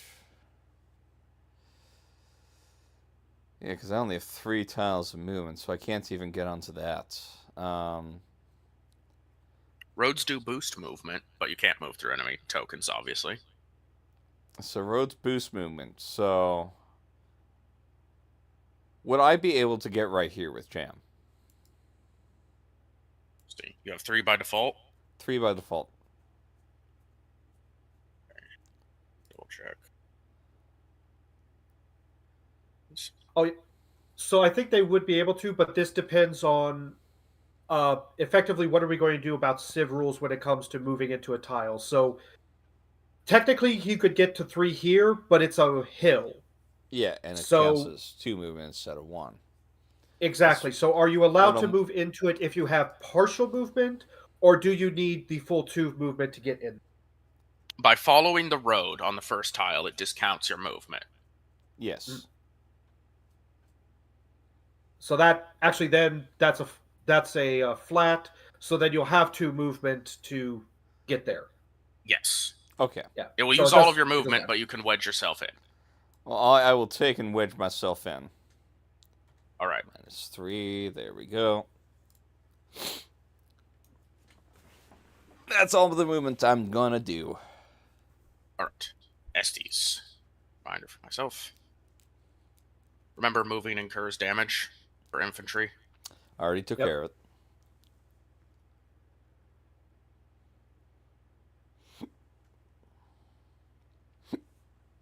Oh, they couldn't get to there. Let's do.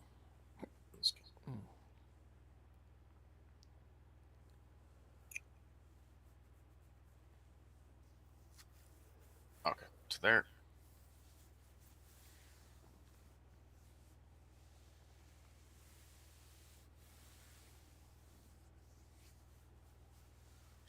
Got that amended. All right, SD's movements done. Fury.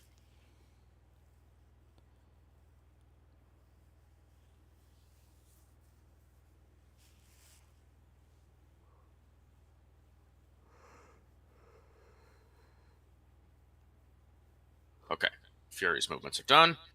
I am still here. I just have a problem with Roll20 updating anything. It's doing its white screen thing again. So. Oh god. Of course. It's a functional website. Functional Yep. Paul. Yep. So Grenadiers are going to take over that space. -2 to damage, so they're at 95 now.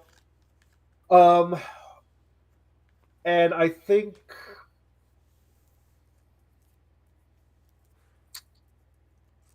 yeah, light infantry is going to stay there, and there's basically we're going to attack some of the fodder on the outside. So that's movement. So 5th Light Infantry didn't move, so they don't take any additional damage, correct? Correct. Okay. And I shall change the Grenadiers. So their active is 95, wounded is at 5%, and that is movement. Okay. Well, now would be haywire. How's your Roll20 looking? I got it right now. Good. So, Okay.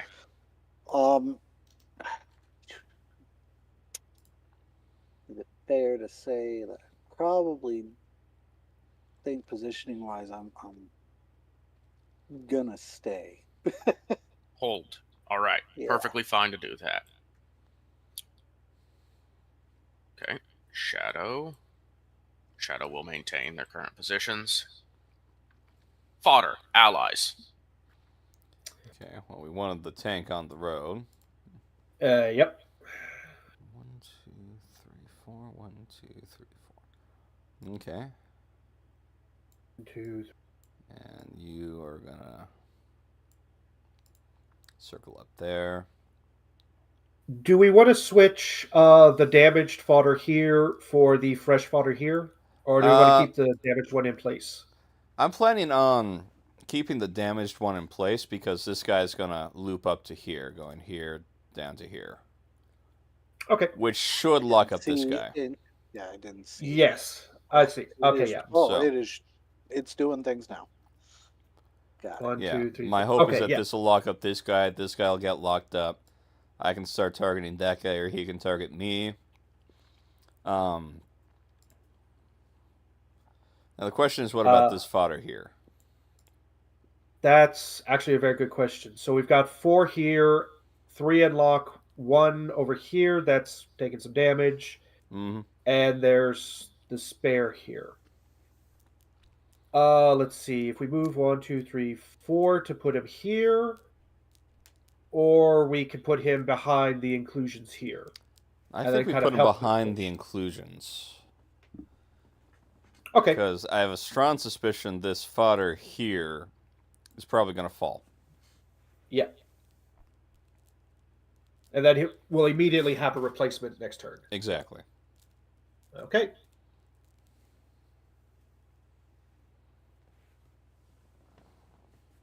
Satisfied with movements? I believe so. All right. Enemy fodder.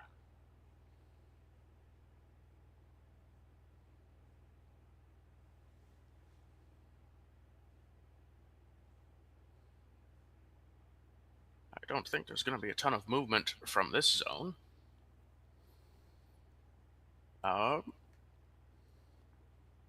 However, you're not done with enemy fodder yet, guys.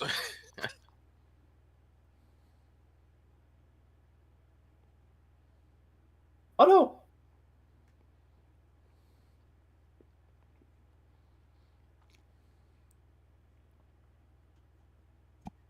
Oh no. More enemy fodder is inbound along the main roads. That will conclude the movement phase, because that's as far as they could get, given the circumstances. And we are now going to go to battle time. Okay. Well, first up, strike is hitting this guy here. All right. Start with that. I see. That's still 2 points of damage, but it's a lot of ammo spent. Yes. All right, and then we'll go over to Jam. Yep. And now for Jam. Jam is doing some good work. Dang. That would be against this guy here. That's 8 hits. Stick a fork in him, he's done. Jam, you are doing the Emperor's work. Alrighty, so that's at 96. That's all the attacks that I can make.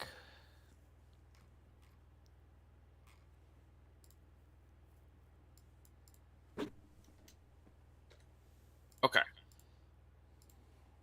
10th Grenadiers. Oh, you've already done stuff for Fury. Okay. Yeah, 10th Grenadiers. No, 10th Grenadiers. You are Oh. under attack by the garrison. Okay. So, give me a sec. I'm going to roll it. Okay. So is this a proper battalion then? Yes, this is an actual enemy battalion that has been discovered because they moved to the walls of the city to attack. Mm-hmm. All right then.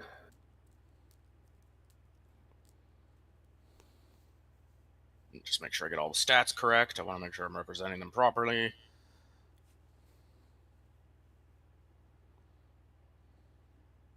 Okay. No dice. They fire, but they don't get any purchase. All right. And that is Fury's turn. Tis now yours. All right. Well, 5th line is going after this fodder here. Fair play. All right. Paste. There we go. And they don't do anything. Rapid fire. They get 1. They get 1 damage. Okay. Grenadiers, give me a moment to check. They have the grenade launcher. Blast.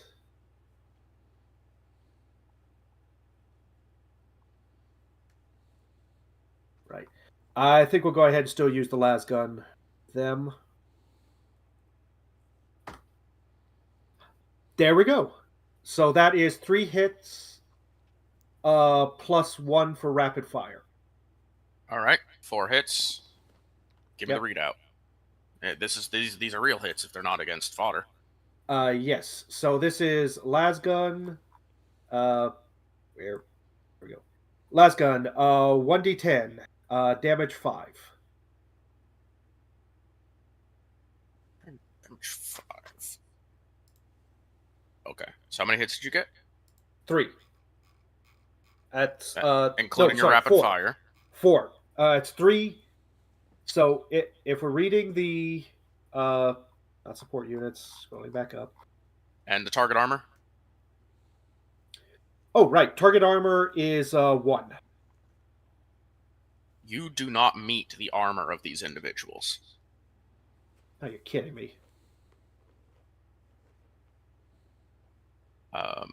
Yeah, rolling exact target is reduced by the difference, so your damage is reduced by 2 per shot. Mm-hmm.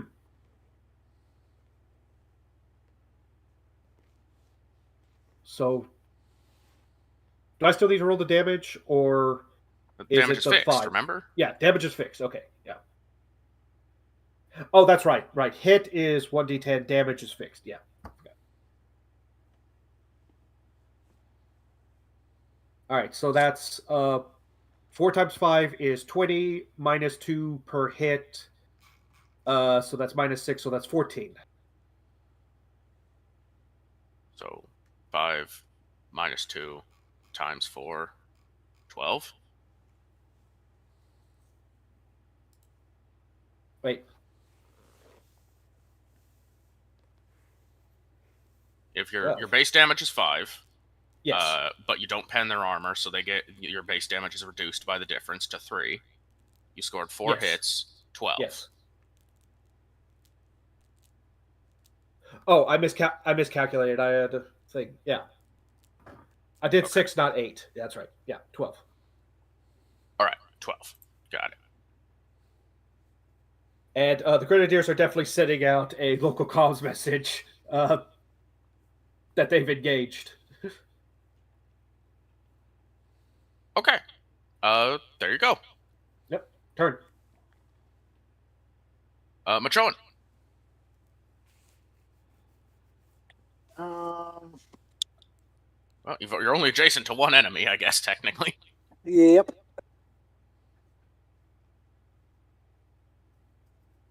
Well, I think the smart play once per turn. Yep. Well, mark those individuals, and I'm gonna shoot those individuals. All right.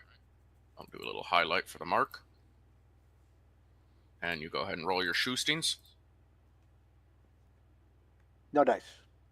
Nope. This is okay. This happens sometimes. Mm-hmm. Your weapon had rapid fire, though? The last carbine.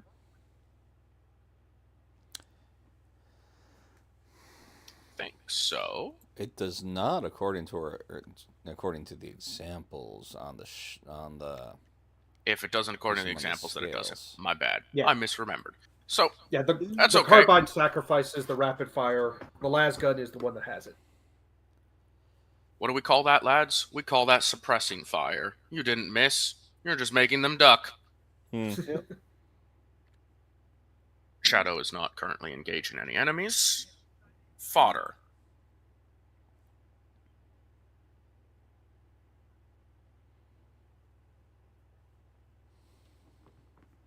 We're going to have no lockup here because the wounded fodder is going to just take damage because the other fodder is outpowering it.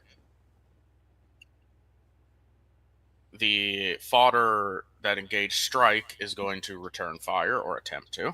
Okay.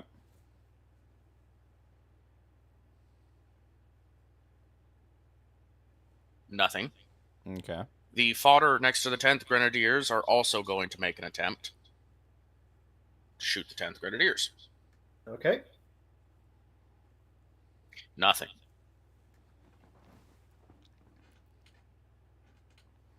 The fodder that was engaged by the 5th Line Infantry is going to attempt to fight back against the 5th Line Infantry. Nothing. This. Fodder that are currently locked up do not do anything to other fodder that are locked up. The fodder on the road, however, is no longer subject to lockup because they are being overpowered by a tank. Infantry fodder can never lock up with tank fodder. Tank fodder will always win. Mm-hmm. Tank fodder's increased damage and the fact that they are outnumbering it will deal 3 points of damage to that fodder. Hooray!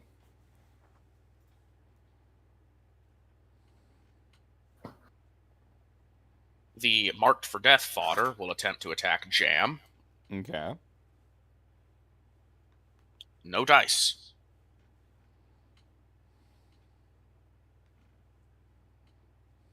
And it looks like we will have 2 more lockups. Maybe? No. Well, yeah, We'll have 1 more lockup. This guy locks up here. That guy locks up here. No. No? There's a health disparity between those 2 tokens. They are outnumbered. They damage the allied token. Oh, I see.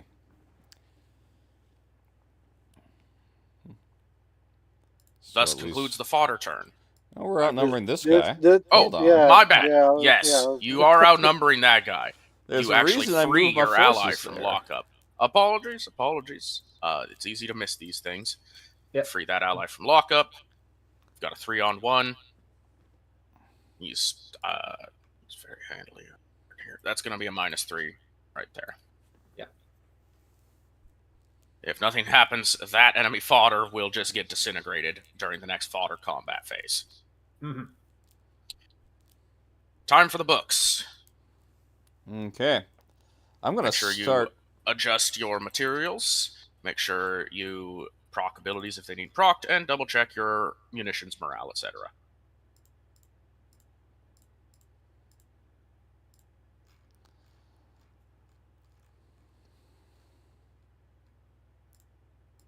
All right. Speaking of proccing abilities, I'm going to start poking this guy with my assassin.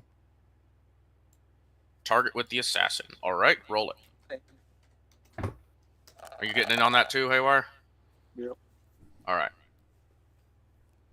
You get to deal 1d5 Ooh. damage to them. Oof. Nice. Oof. Averages out, but Chipping. That's the point of the assassin, though. It's chip Yep. damage. chip damage And is good damage. that damage is KIA, not wounded. These are assassins after all. Yep. All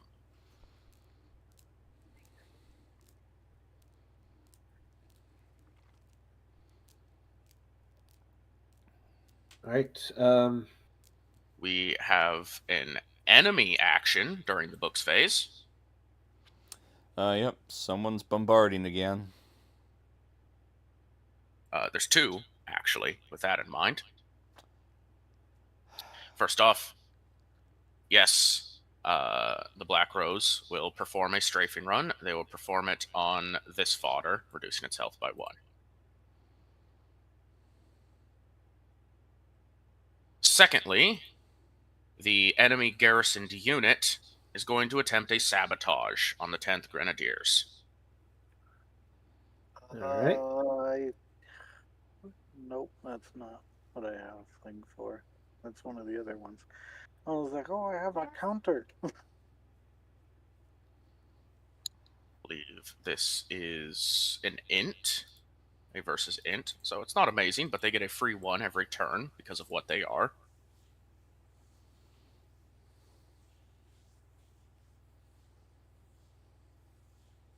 No dice. No sabotage this turn.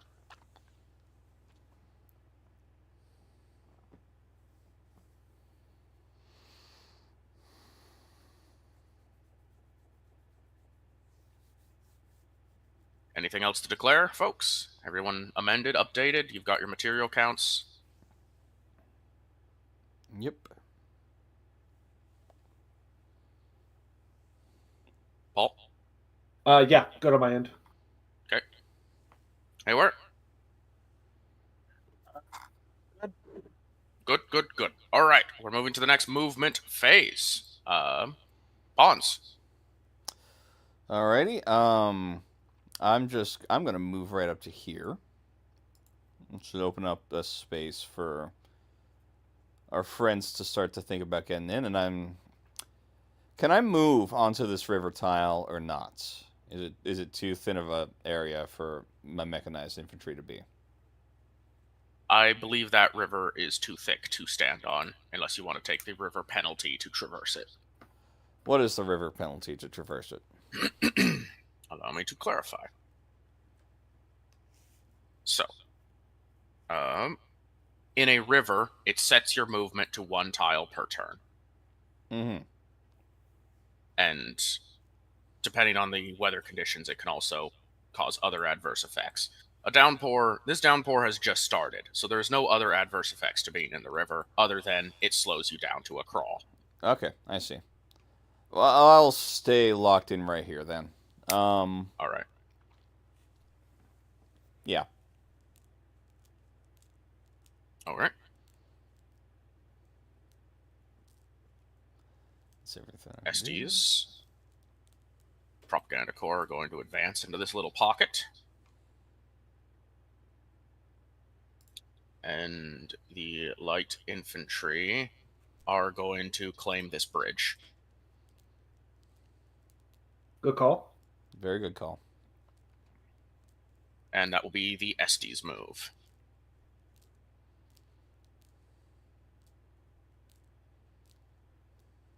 Fury.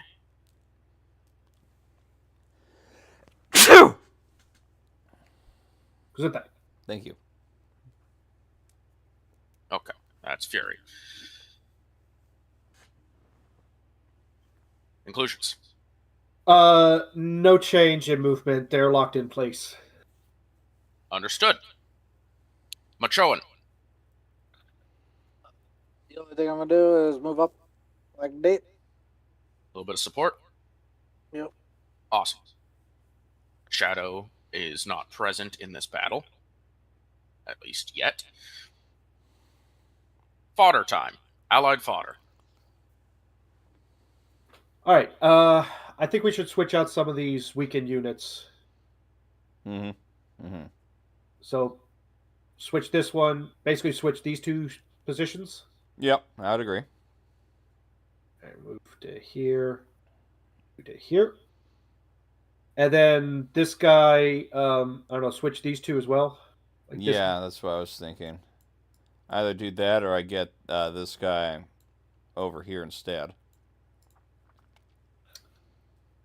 Uh, Oh, I'd say can't they do that? I don't know if you guys see that. didn't see that. What'd you do? Okay. Let me. I was saying this.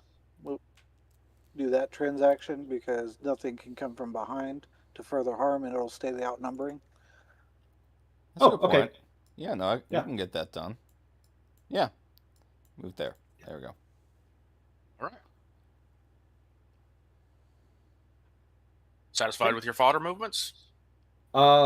Yeah, tank is still in a good place. We got this guy unlocked. I can help out with something. Okay. All right. Enemy fodder will also begin to maneuver.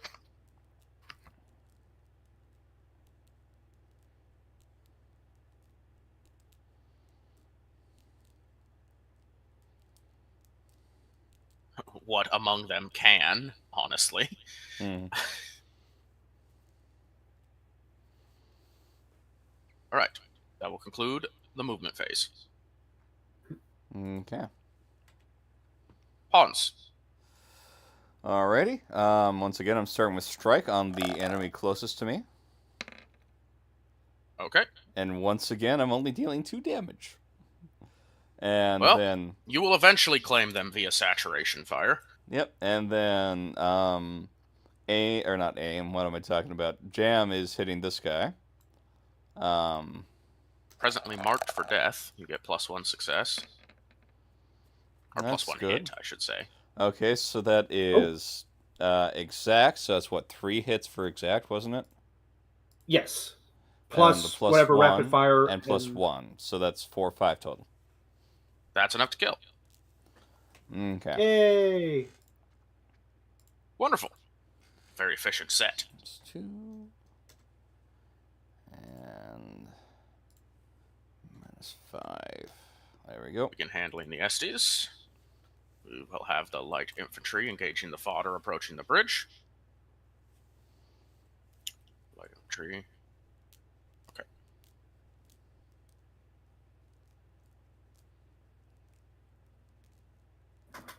I'm not rolling good on the macro scale, guys. I think this is a universal plight at this point. Mm.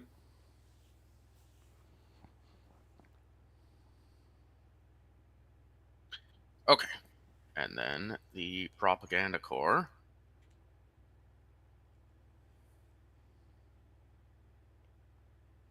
will roll their fellowship and attack the Grenadiers. What?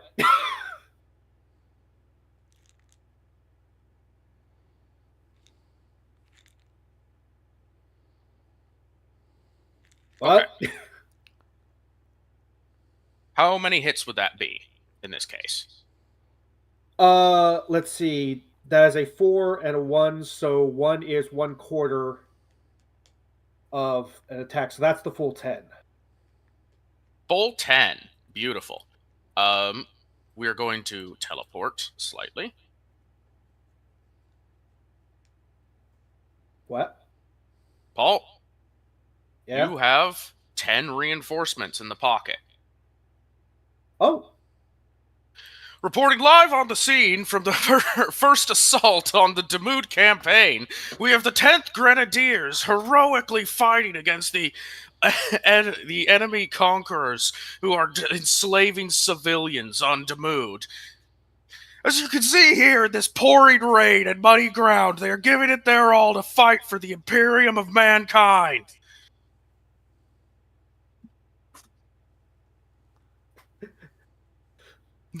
At this point, as the report comes in, on the ship, the command ship orbiting, Colonel Maddox is going ham like he's watching a football game. Yeah, go! Yeah, Tackle him! Pick it up! Woo! Blast You fire, love to blast see fire! Use the chair. Hit him with the chair! Beautiful. Wonderful little scene being painted. That doesn't cost them ammo, hilariously, because they're not actually attacking. Yep. They're just doing their job as the propaganda corps. And now, Fury will attempt to attack the 10th Grenadiers. Now that they're on camera, even. Okay. Okay, check stat. Stat checked. Slash roll. 10. Still missing. Still missing tonight. I fired, and I missed. I missed both times. I missed both times. Inclusions, you're up. All right. Well, let's start with fifth line, going after the fodder. All right. Miss, but one rapid fire, so that's one hit. Understood. All right. Now the Grenadiers. Effectively, they got the same roll, but they're not using las guns because those weren't quite as effective as they thought they were going to be. So we're going to switch over to our grenades. So the difference with this is they have blast. So if I get successful hits, I get extra damage per hit. Yes. Nice. We go That from is- a chorus of coordinated las fire to the echoing sound of hundreds of foomps as grenades fly over the walls into the hive city. Yep. And with that, that is 8 successful hits. There is no rapid fire, so it's the 8 flat. Wait, I'm on the wrong sheet. Just double checking that. Yeah, half or more is 8. So that means it's 5 plus. Wait, let me reread. Reading blast. Just got it right. Here it is. Deal +1 damage per hit to all successful hits. So if you got 3 hits, that's you've got plus 8 8 hits, damage. it's +8 to every hit. Yes. So everything went from 5 to 8 to 12. No, 13. 12, 13. And Yeah. your 8 plus pen, 5 is 13. your target armor? Target armor is still 1. Okay, so it still gets reduced by 2. However, the damage number is much bigger this time. Exactly. Oh. Yeah, because they are just using frag, so armor's still All good right. for that. Give me the total hit then.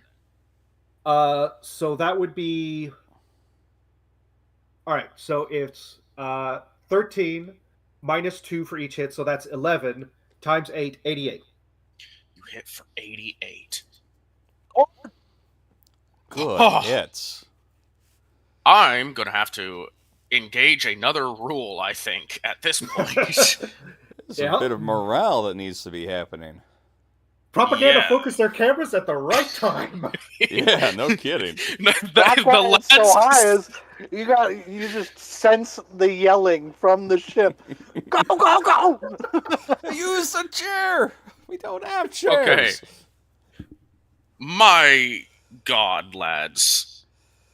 I can either have them take 88, or I could have them take 50 morale damage. Oh wow. Oh God. I think this is time for a commander roll. Okay.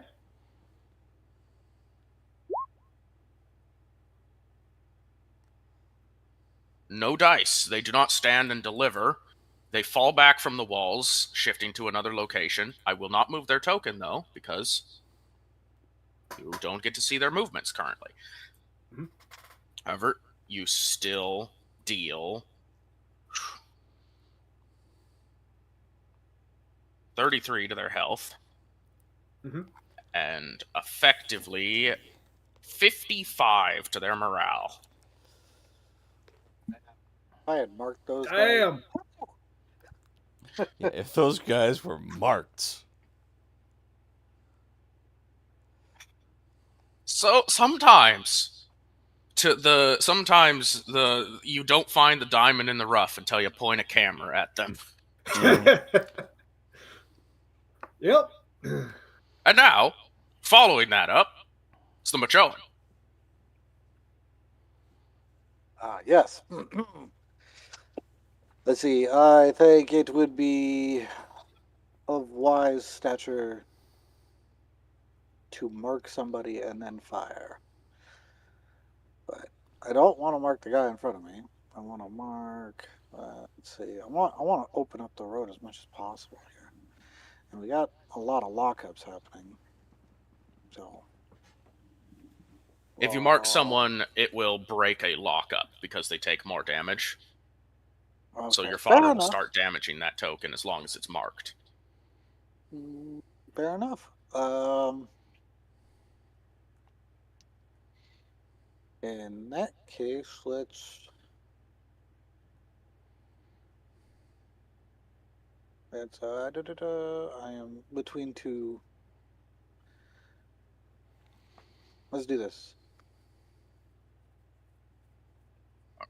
Marking it up. And then obviously shoots see bang bangs on close. Let's see it. No dice. No dice. Close, but no dice. That's all right. They're not going to last long at this rate anyway. They're barren. They're outnumbered, and a tank is in front of them. Yeah. Yeah. Oh. Okay. That would be your turn then. That's all the actions you can take at the moment, it seems. Yes. Shadow does not have any units present at this time. Fodder turns. All right. Well, this poor fodder ain't gonna look so hot. I feels like. Well, actually, given the current situation and where combat has happened, that actually engages a lockup. My bad. See, this is why we switched out for the healthy unit. Yeah, by putting a healthy unit in there, it locks up because the other nearby enemy fodder are engaging different targets. Yep. Speaking of, strike. You're under attack by enemy fodder. Hit me. It does not. Fail. 10th Grenadiers. You're still being hounded from the side. You've been taking suppressing fire this whole engagement. Yeah. Just ignored it. That's why we went to the indirect. And that's actual hit. Yep. The fodder managed to hit you, finally, which means, in this case, they deal a flat 5 points of damage. All right. And because it was fodder hitting you, those all immediately become wounded. All right. So that means my grenadiers go to active 90%, wounded is 10%. Yep. Because the other previous wounded were all from weather, so it's not a problem. Okay. Let's see. The 5th Line Infantry is still exchanging fire with this other group of fodder. Yep.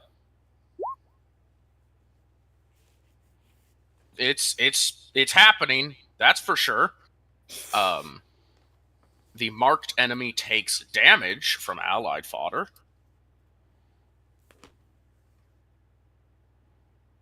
The other lockup there is unaffected. Mm-hmm.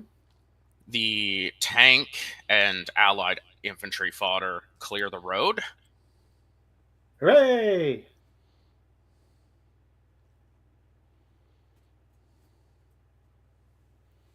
Up north, we will have a fodder attacking the SD light infantry. No dice.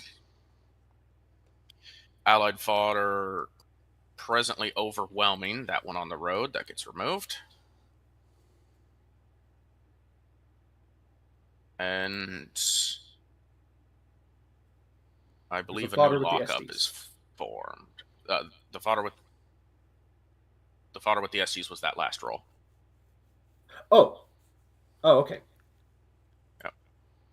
And then this lockup is not going to last, but another lockup engage.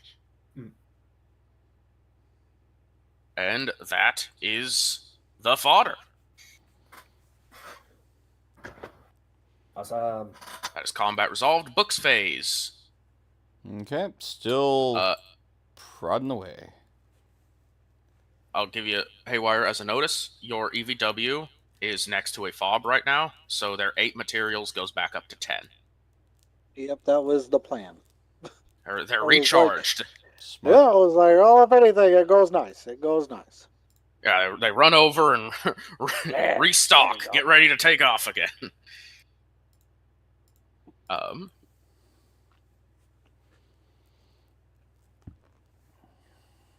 then, Mr. Nunn, you said you were also doing the assassin thing? Yep, I am. Even though it's technically not on the tile it is, you are targeting the token because you know of its existence, so I'll let it fly. Switch in places. My Almost. turn to roll low. Yep. Alright, damage applied.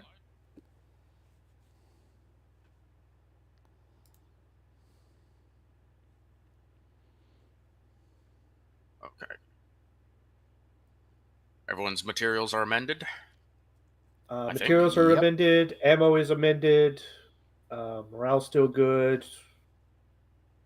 Still nothing that can really be done because. So I do have the Seneschal. Mm-hmm. Their active ability is that basically I can target an enemy battalion and they lose 25% material. Unfortunately, the only battalion I see is in the middle of a supply zone for the enemy, so I don't think it really affects anything. You will remove 3 points of material that they will immediately restore because they're in a fully stocked hive city next to a weapons manufactory and a fob. Yeah. Mm-hmm. And I can't increase anyone's morale because there's no morale damage has been taken on our side yet. Not yet. So, it's everybody's favorite time as the one thing in the sky that is the enemy force buzzes by and eliminates one of your fodder.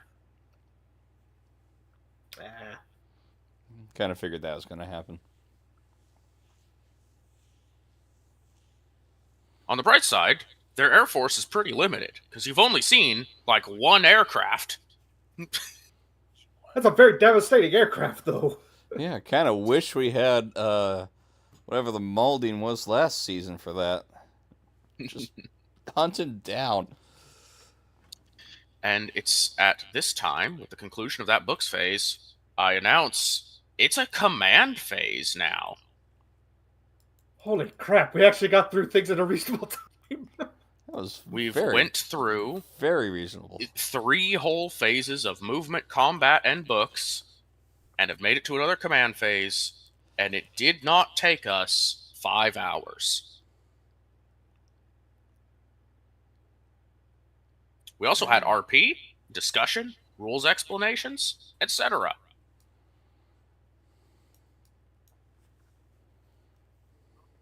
Remember, if you guys have activated stuff you want to do, check your specialists. Yes. Yep, we're pulling in to the command phase. You guys can do your specialists at any time. There will also be additional rolls now because you can request more ammo or more reinforcements for your forces if you feel you need to. And then we will look at the clocks again. Let's see. Seneschal. just gives access to everyone at the black market as their passive. Chief of Staff.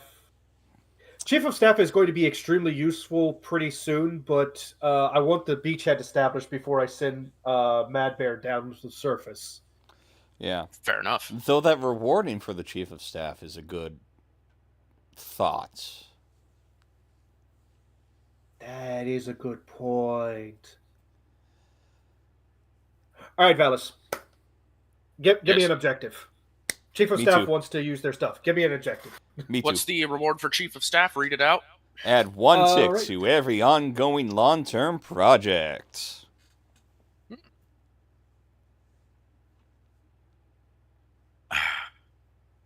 All right.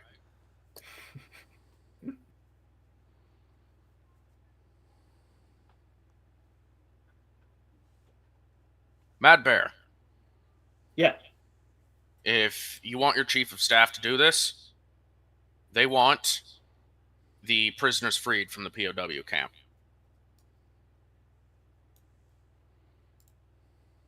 Okay. We actually have an idea about that. And your What? force must be the one that accomplishes it. And we can do that. BD. The detail about that is it will require one of our other battalions to be deployed. And I feel like that's going to be a discussion between sessions. Likely. Which one's your Chief of Staff, by the by? Oh, let me double check their name.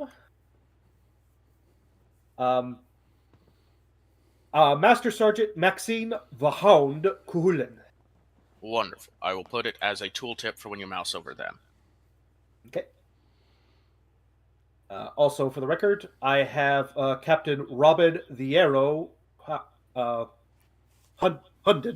that's it, as the Seneschal. And Commander Dubois is the commander. Or, sorry, Commissar. Commissar Dubois. Commissar Dubois. All right. Established. All right. Give me objective for chief of staff, please. Oh, you also are seeking a Chief of Staff objective. I am. I'm going to look over the situation. Okay. Roll me a d10. All right.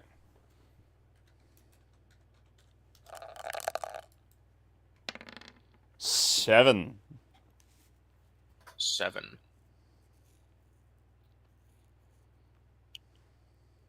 Your Chief of Staff is requesting...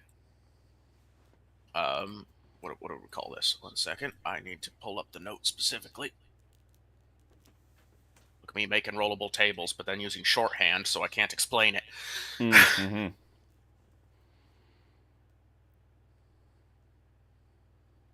Your Chief of Staff wants you to establish a programmed pawns fob and then upgrade it into a vehicle fob. Yeah. Smart. I'm going to want to do that by the road, which I am near.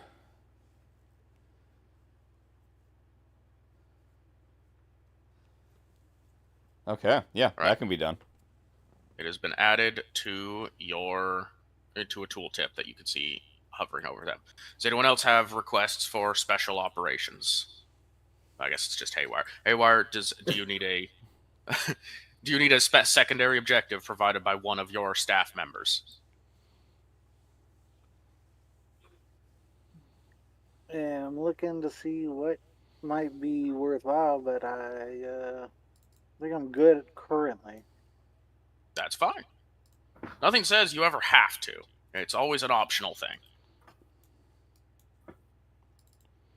All right. With that said, since we're at the top of the line again, and we will now experience the full turn of macro scale from the top. By the by, this entire period of time has probably been about somewhere between 24 to 36 hours. The movements, the fights, the back and forth, the volleys.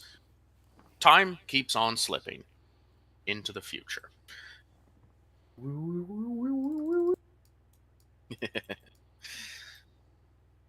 That being said, now that the battle has started, you all gain access to a extra dice roll per turn in the command phase.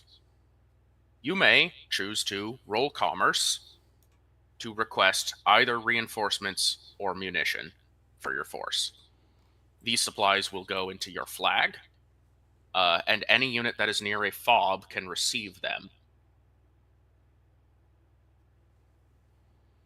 So you may call out what you're trying to do and make a roll for it. This is one free roll you get for this. Honestly, I think we need some additional fodder. Instead of requesting reinforcements, you want to request fodder? Yeah, I do. How's everybody's command looking in that situation then? Oh, my command's pretty good. Yeah, fair to Midland. Okay, well, all right.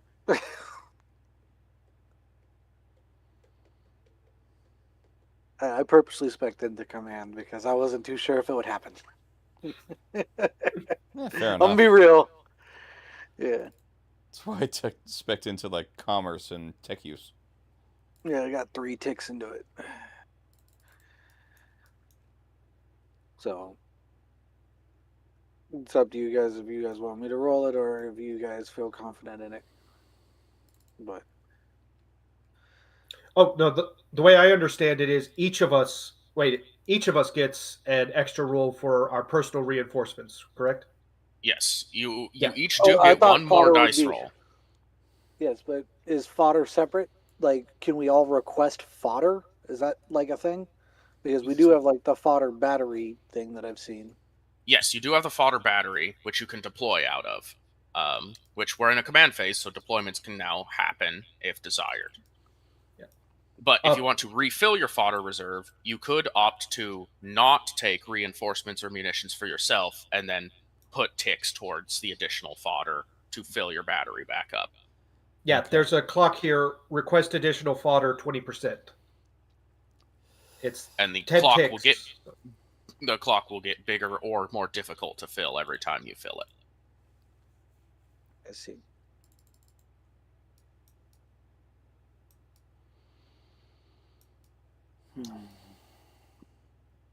So, personally, I got 10 reservists already in there. Awesome. Thank you, Estes, for that.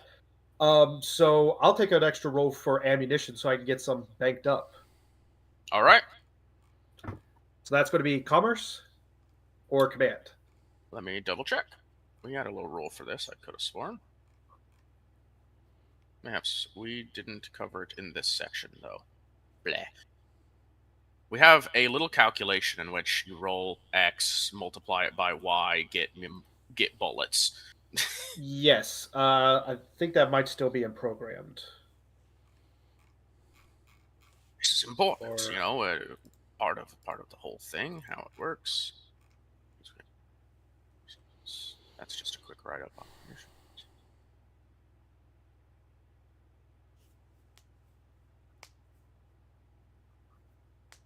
Or is the stuff in programmed only the Imperial cookies, regimental personalities, and in peace?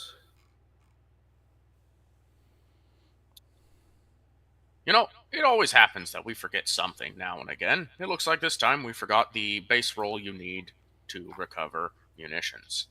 That was just commerce.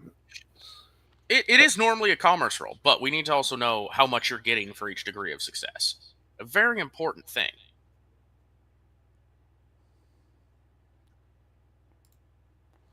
Was it? Yeah, we included everything on how to get it back on the planet, but we didn't get the overall reserves. If I remember correct, it was originally you could get 50%. Each degree of success got you back 50% of a single battalion's ammo or reinforcements. I've got it. We're going to, for now, treat it the same as we treat reinforcements, because they're both values you spend out of. We have the reinforcement rules here, which is, unless altered by regimental choices, a degree of success on a reinforcement test provides 25 to your reinforcement pool. This test can also be used for ammunition at the same rate. Look at me putting one tiny note in that solves all of this. Okay. There we go. While your reinforcement request can be made through a variety of actions, the most common being commerce, regardless of what action you take, 1 degree of success provides 25 of the requested resource, either people or bullets.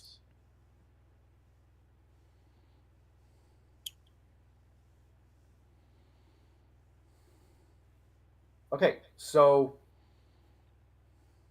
command is a viable role then, or does it need to be commerce? Traditionally, we use commerce, so I'll say if you delegate it with command, you'll take a -10. I will delegate with command. Go for it. And you're requesting bullets? Munitions. Yep. 2 degrees of success. 50 to your stockpile, sir. Awesome. All right. Next up. Sadie? Let me think here. Really definitely want that vehicle FOB so I can start deploying artillery. But that'll have to be taken care of during combat.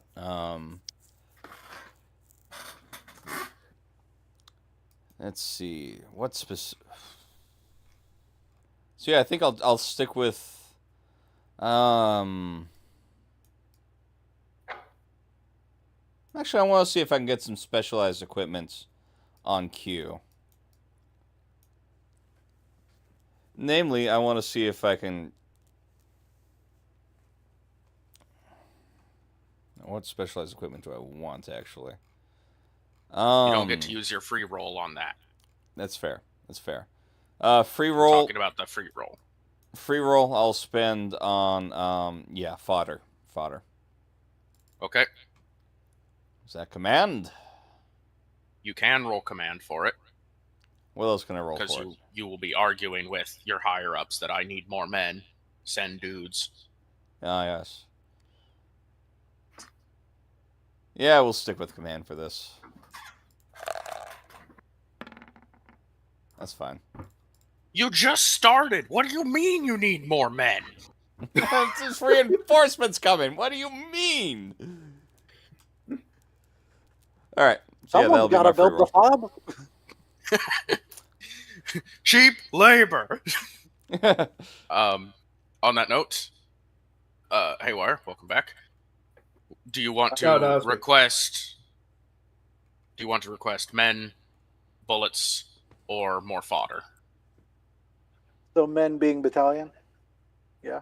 Yeah, men would be what you refill your battalions with when they take damage. Yeah. Yeah, effectively, if you get any KIA, the only way to actually replace those is through your reinforcements.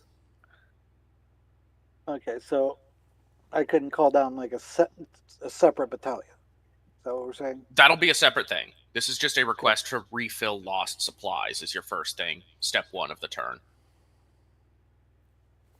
Well, you know, I say fodder. You'll contribute to the fodder. Default is a command. You may argue for other stats. I will take it. All right. You know, Sadie didn't make a good case about that you needed more fodder for this, but Achilles has come up to the plate and has started properly explaining, no, you see, this is just normal. We've started to take losses. The first engagements is happening, and we're just preparing for a long and protracted conflict. We're putting the down payment so that we can get them reserved when we need them. Yeah, whereas Sadie's probably just yelling, "We're in a fight, send dudes!" I now have mission, please. Yeah. All right. Now, with that step taken care of, we're going to go to the next new part of the command phase. Traditionally, you get one additional roll. However, in the case of Demood and in your current situation, you can use this additional roll for perhaps more request of equipment, reinforcements, ammo, etc., or you can burn the roll to land a battalion at the FOB. Or you can burn the roll to land fodder at the FOB. So burn the roll as in we still roll, or it's You a don't success? roll any dice, you just drop in troops. Or you can roll the I dice see. to get more munitions, men, or more towards that fodder request. Or potentially something else.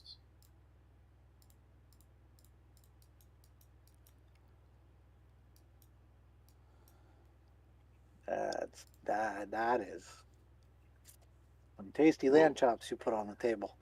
We'll start with Paul again. Okay. How are you feeling, Paul? Do you want to make another roll, or do you want to drop in another battalion? Well, yeah, we'll just go ahead and talk about this. So, there is a POW camp down here to the south. Yeah, near Myers. Yep. And they are very close to a open ocean area, and I have an amphibious assault group. Okay. So my thought, we discussed this in like previous plannings, was that I could use this amphibious assault to basically drop in the ocean away from where the guns would actually take anything out, and be able to use them to get onto the shore and open up a new front or take out an unexpected objective, something like that. Yes. The problem is there's no FOB in the middle of the ocean. So you want to know what you need to do to drop in the ocean. Exactly.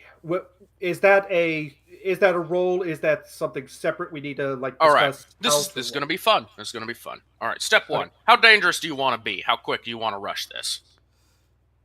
Is this Einer Yari You can drop dangerous, way out there in or- the ocean, but it might take until the next command phase before they even appear on the map.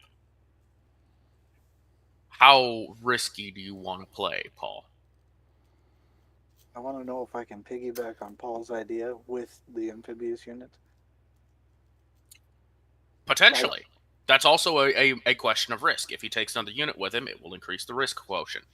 Yeah, because I was like, I was thinking about dropping some gorillas, which, they got some good effects of, when people try to sabotage us, I get to sabotage our back immediately. Mhm. Yeah. Counter. And then once per turn, attempt to sabotage an adjacent enemy. Mhm. So I was just like, Okay. I think so. Maddox is definitely a gung ho, go go go, blitzkrieg, all the enemy as much as possible, overwhelming force. However, he does have very limited troops right now, and he would like to see most of them come back alive. So I'd say, if we're going from like super aggressive, super risky to conservative, low risk, he would like to sit somewhere in the middle. Okay, he wants to take the roughly middle road. All right. Yeah. That's fine. Now, Haywire's looking to join your landing. Would you allow him to? Yes. Okay, so this will More- become an amphibious and a gorilla landing. Yep. They can hop on our boats. All right, I will allow that to happen. I have a difficulty in mind. Okay. I will allow you each to modify this difficulty by informing me how your strategy works here, or what you're doing to give your guys the opening / where they're going to be dropping.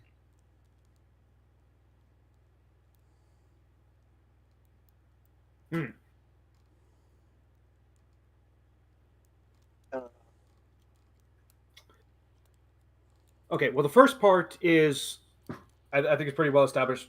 Our target is here. Yeah. So we'd be dropping like somewhere down here in the middle of the ocean. Yeah. If there is a storm in the ocean, not like a full-blown hurricane or something, but if there's a storm where we could drop close to that would obscure, that would probably give us a benefit. Okay. So basically, we're like in the storm. We're like not dropping into the storm, but like near the storm line. So there's like an obfuscation about what's actually there. Yeah, I was hoping to play with stealth in such fashion too, Okay. since the gorillas have stealth Mhm. and deceive. But, Achilles, roll stealth. uh, don't worry, it's 50-50. We're great. Achilles plots a course that will obscure the landing the most. Perfect. I'll also say for our part, we are from an oceanic world. Dropping into open ocean is probably something that has been practiced just because you kind of have to. Right. As well as the fact that they're amphibious, which their boats are big enough. They're basically we're dropping in with not PT boats, but now turtles. Not turtles. What's like the troop transport that has wheels and goes into the water? I forget. Well, I know what you're talking about, but I also don't have the LBJ name. had one. Yeah, LBJ had one. He freaked everybody out with it. Yeah, effectively, that's like one of the things we've got. Okay. So there's like space for troop transport kind of thing. You would say this is a common tactic on your world, eh? I believe so. Yes. Tactica. Tactica will do.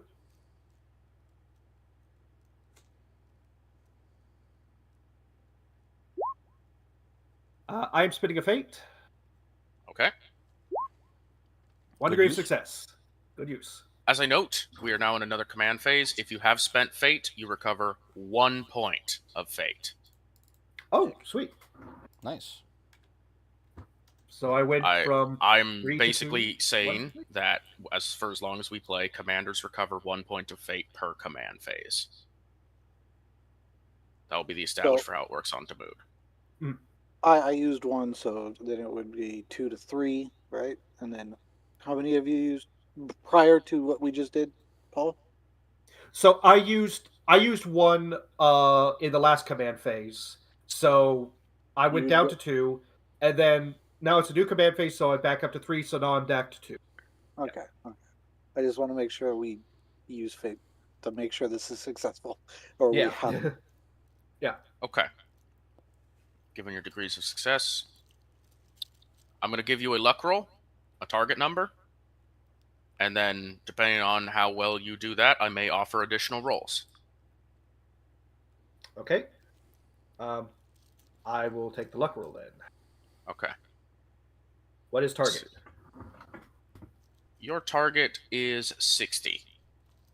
Oh, okay. Very nice, very nice. Let's go. Very nice. Let's go.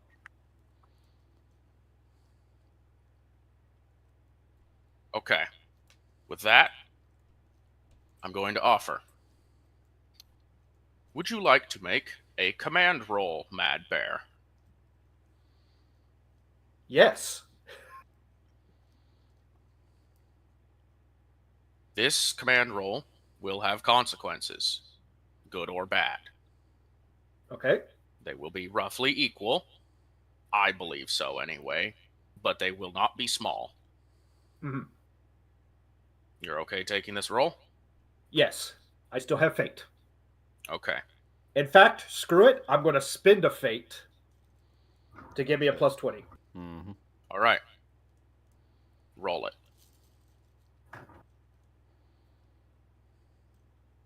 Damn you, Corn. I would like to spend my last point of fate to re-roll this. Okay.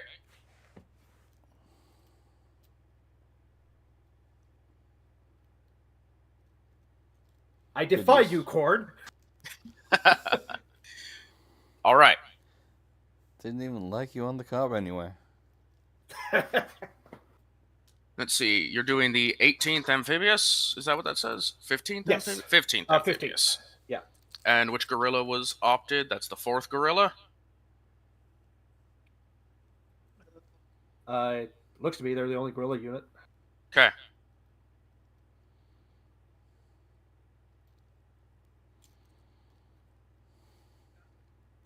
There's your landing. Very nice, very nice. Oh, here, put them both. Okay. They're mounted in the amphibious vehicle. Oh, yeah. Till you hit land on the next movement phase, you're stacked. Ah, okay.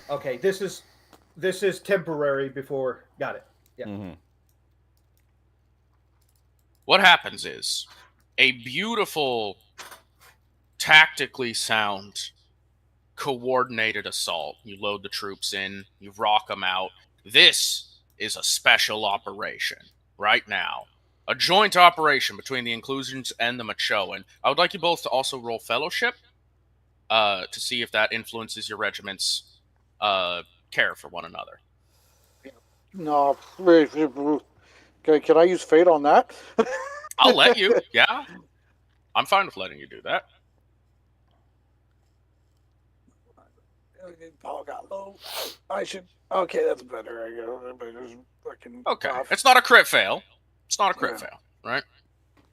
I will amend your allied relations. Hey. You know what?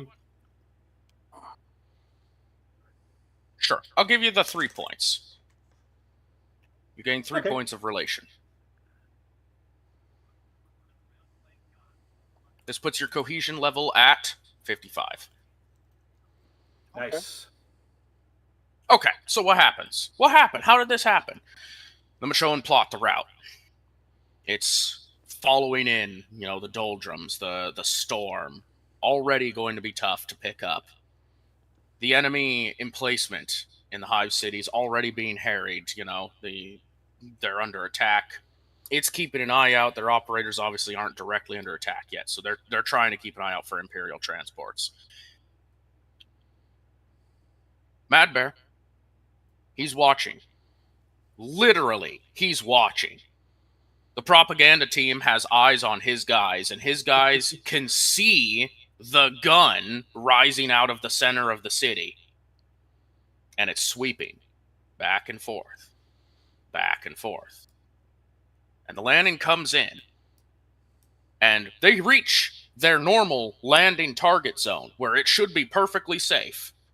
They go a little further. Okay, this is the ideal zone. This is where they should drop. They ask command for a confirmation. But what does Mad Bear see? The gun's 180 degrees away right now. So he gives the order. Carry it in. Go all the way. So they do. And the culmination of all of this is a successful landing in the middle of nowhere, but right up on the objective. As right as the gun gets within firing line, the Valkyries dip just below its targeting zone. Those Valkyries are grounded. There is no returning these troops to the sky. There is no getting them out of here. These guys are on their own until that gun is disabled, but they're here. Badass. All right. Mm-hmm. So we go to the pawns.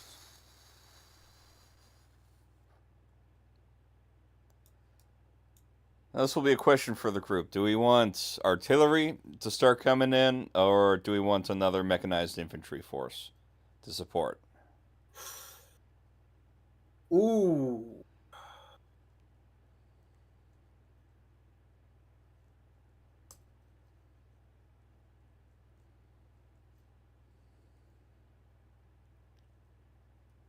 I think I'm leading Artie.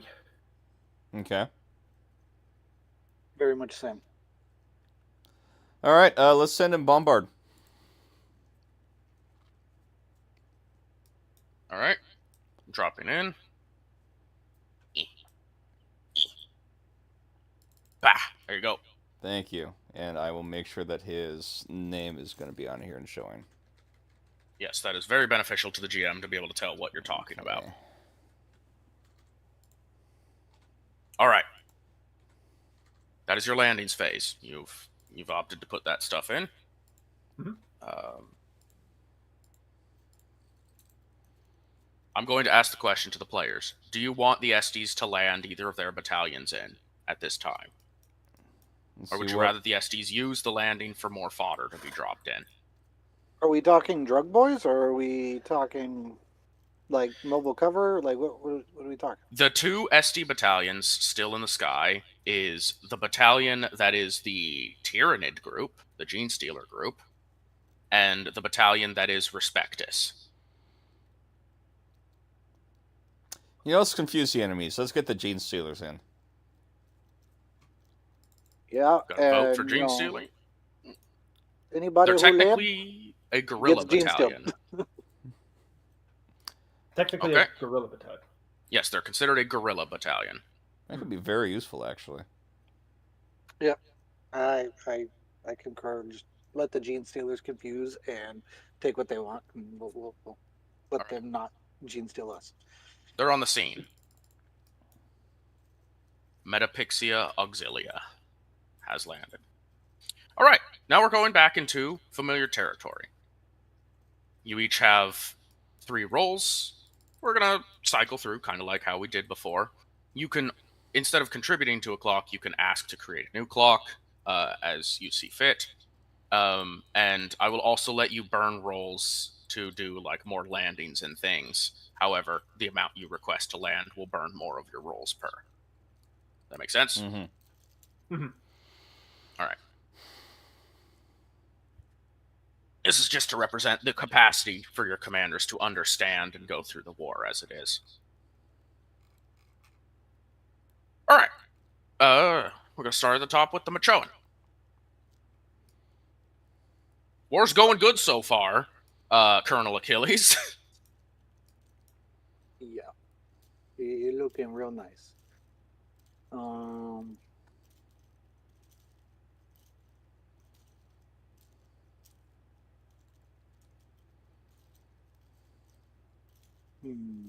Also, if you have any abilities or anything from your staff, you can activate those at this time as well. Yeah, I think as far as that goes, the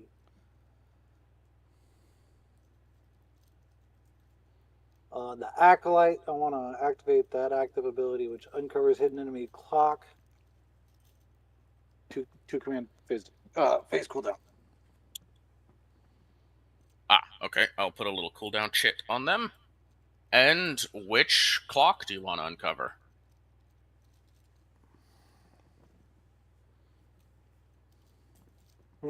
We've seen one for stealth that we said was fulfilled because it was a massive success. Yeah. And then we had one, let's see, that was trying to find it. Navigates surface. No, that's wrong. That's Sadie. Trying command. Mm-hmm. That was a hidden one. I would like to see that. Okay. One moment. I will double check my notes to make sure I get the correct one out. That one. Okay.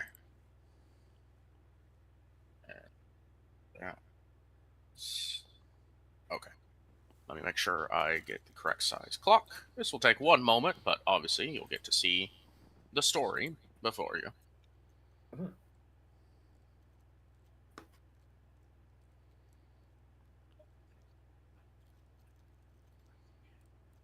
As a reminder, the enemy is always chasing advantages, just like you guys are. So, is that the correct size? That is. It does not have the correct numbers on it, but I will fix that once I get it going.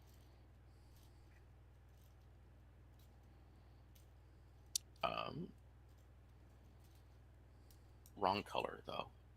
My bad. Now, activating an ability does not consume your action, your turn, so to say. So you can still use your commander's action, in this case, to create a clock or contribute to a clock. Yeah.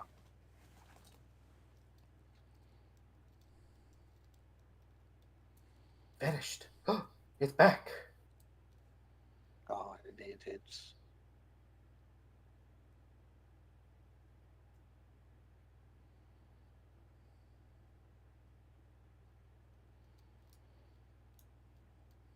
waiting for gasp. There you go.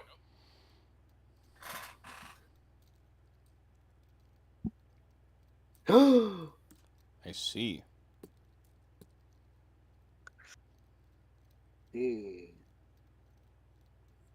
If the enemy gets the Blitz augment online, they will get a 1-phase buff that allows their units to attack from stealth without revealing themselves. The augment will require recharging. However, their clock gets smaller per use. Well, that seems unfair. Yes, it's an enemy advantage. You have to destroy it. Mm-hmm.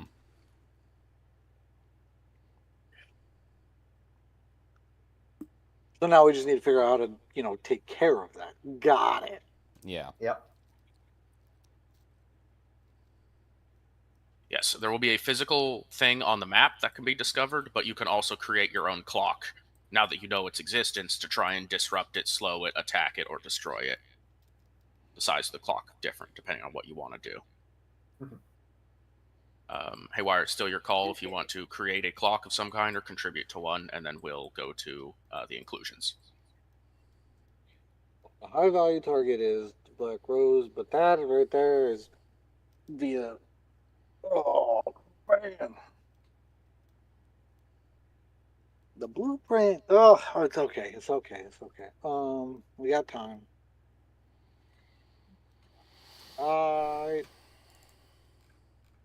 Is there a way maybe to,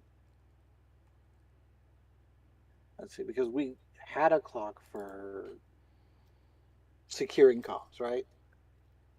Yep, you secured your comms. That got Yes. success. And then enemy jammer integrity, enemy movement until destroyed. Talkie would let's see if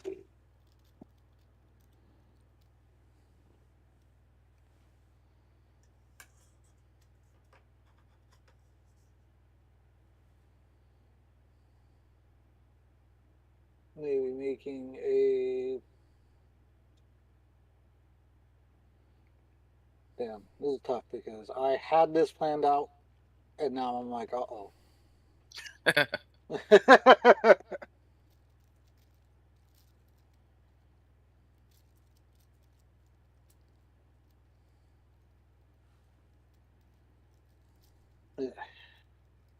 So you said that there's a way to find location, like if we stumble across it, right? Yes, the augment you have revealed is going to be a physical thing that exists somewhere on the map. But alternatively, you can destroy it through commander actions or disrupt it through commander actions, etc., just by creating a clock. Yeah, and I'm trying to figure out what type of clock I want to put together because I was like, oh, maybe fucking putting together a form of trying to figure out where you want to do a locate yeah. enemy blitz augment. Yeah, but originally I was gonna go like, hey, where's like a vehicle fob that we can be like, okay, let's go take that. Oh, try to locate an enemy fob. Yeah, that's what I was going to do. But now I'm like, this is something I want to take care of even more now. Such is the nature of war. Yeah, you guys didn't even know what it was until just a moment ago. Yeah. So yeah, what are we looking at to locate that and all of the different shades of filters? Okay. I'll get you a clock for discovering the location of the Blitz augment. Does that sound like what you want to do? Yep. Okay.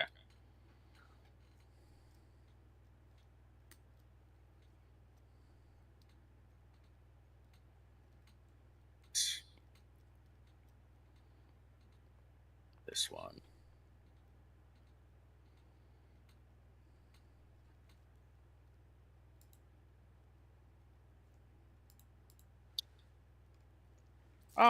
Which slot do you want to assign it to? Where do you want to put your card on the board? It's got to go in the middle.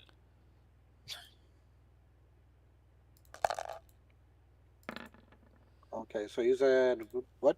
Where do you Sorry, want the clock? Where do you want the clock to appear? In the middle, like That one? Okay. yeah.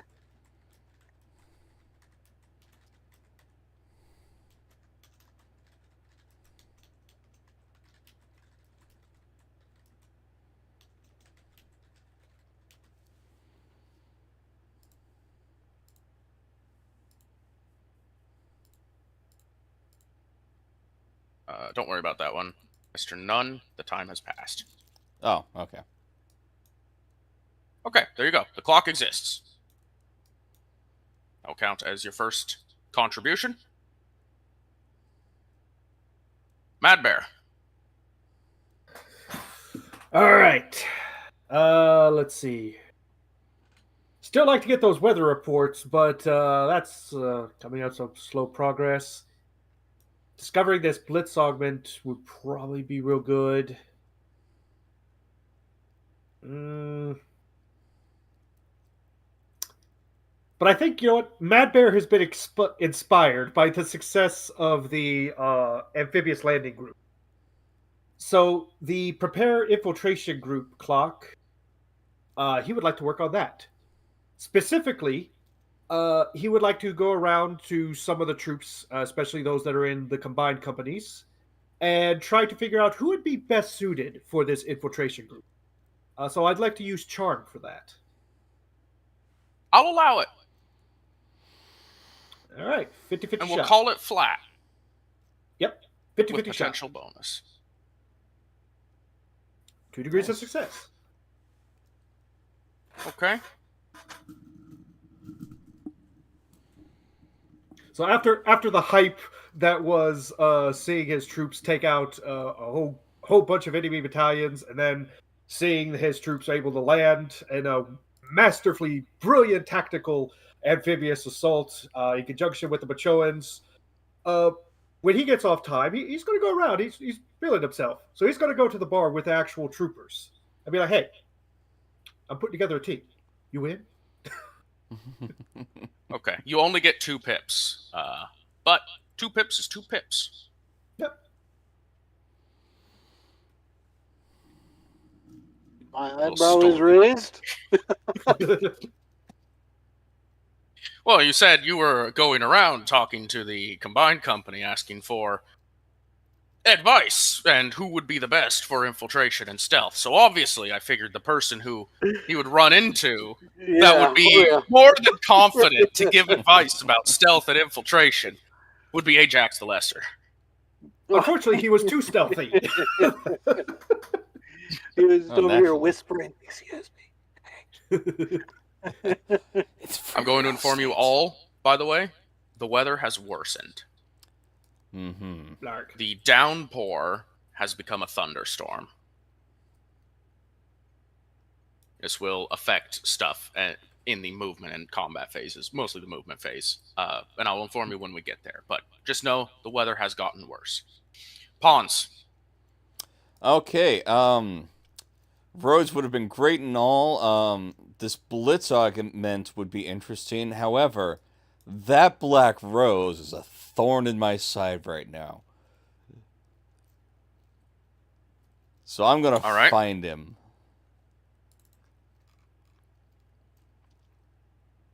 Okay. How do you want to do this? trying to think of how I can convince you of a tech use. Because I'm wanting to kind of follow, kind of if there's like a specific power draw or a power emitting signature on our scanners, whatever those would be called. Okay. Would you argue that because you're going through a bajillion filters, you stumble across a mysterious blip? I was actually going to say it's actually possible because right now he appears to be the only suit that's operating like that.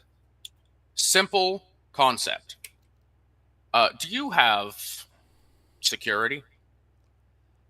No. Okay. I'll let you roll either tech use with penalty or tech use versus. We'll go tech use versus, and I'm gonna add a fate point for the plus 20. Oh, fancy that. They'll do the same. Okay.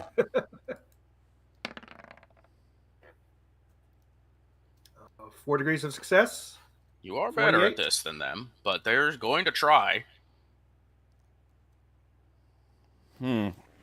Oh, flip. Four successes. Is it if it meets it, it beats it? I think. So what happens? You get a clear lock on it. You're sure. You see it right as it goes through its last strafing run, taking out Allied troops. You get a clear lock. You're following it on its trajectory to see where it's going, and then it just disappears. It vanishes from all of your locks. The screen can't pick it up. It doesn't even hold any data to pick it up again, and you have to reacquire if you're going to try and hunt it down. I see. Didn't even get any pips on the look. Nope. Jerry. It countered you personally. I technically beat him by like 4 ones. Stupid man. I'm gonna hunt him down. He's gonna. Nemeses are good at what they do, which is annoy the hell out of players. At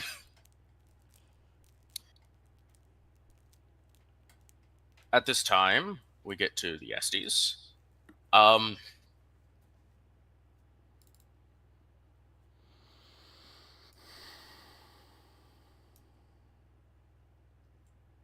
This is kind of a tough one. The Estes are going to create a clock. Okay.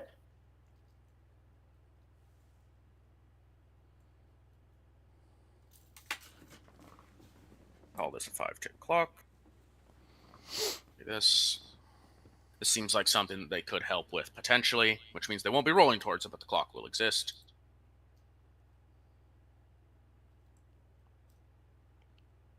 Choose side, zero it out.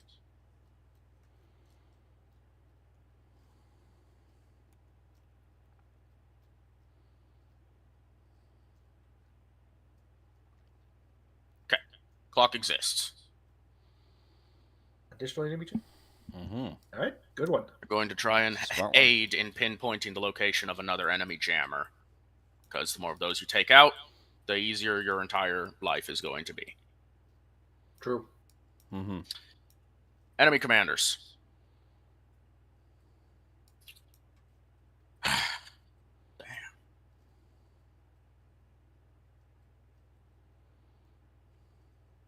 Shadow.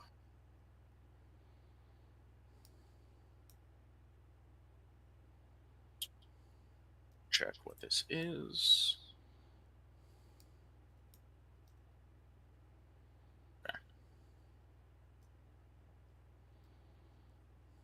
Shadow is going to roll command against a hidden clock. All right. 2 successes. Well, unfortunate. Filthy Gino should not be allowed to add ticks to secret clocks that we cannot see. That's against the rules. It is. Fury is going to continue what he's been doing, which is trying to interrogate these POWs. He's going to spend a point of fate to boost it.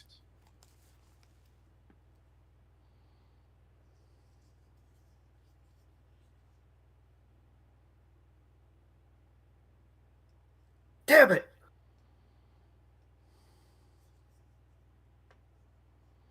To be fair, the Einherjari can only hold out so long. Yeah. Let's not get it wrong here.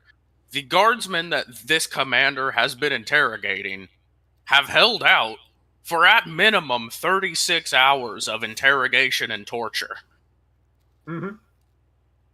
And then the mead starts coming out. Who knows? All right. Second round, starting with the Machoan again.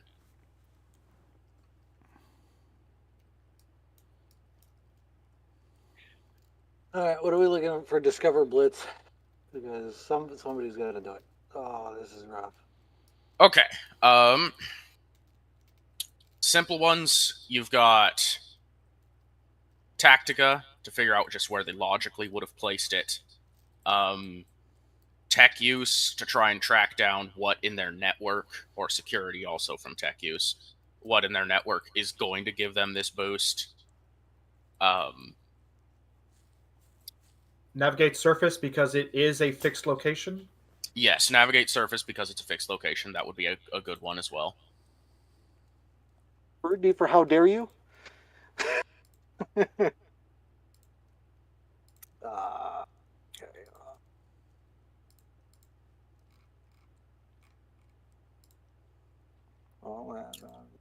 And inquiry if you're going to use like a scanner or try to send your agent out to figure it out, your acolyte who discovered it, for instance, I'd say you could use inquiry for that.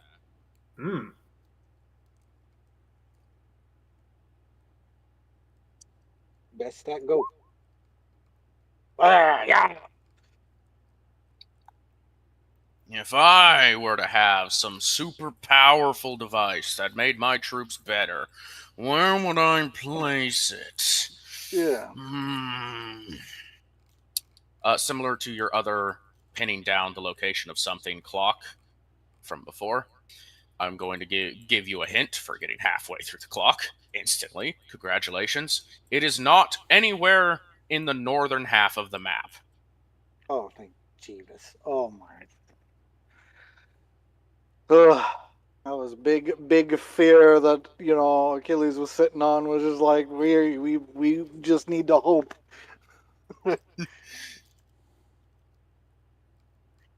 All right. Good on ya. Inclusions.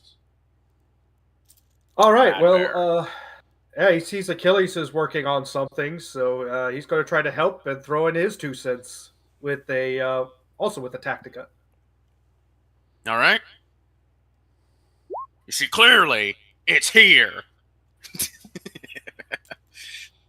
I mean, I might be onto something. Yeah, come over. Oh, I've seen you've eliminated this, which means I think we can deduct a little bit more. Yeah. Mm-hmm. It is not in the capital or the mountains around it.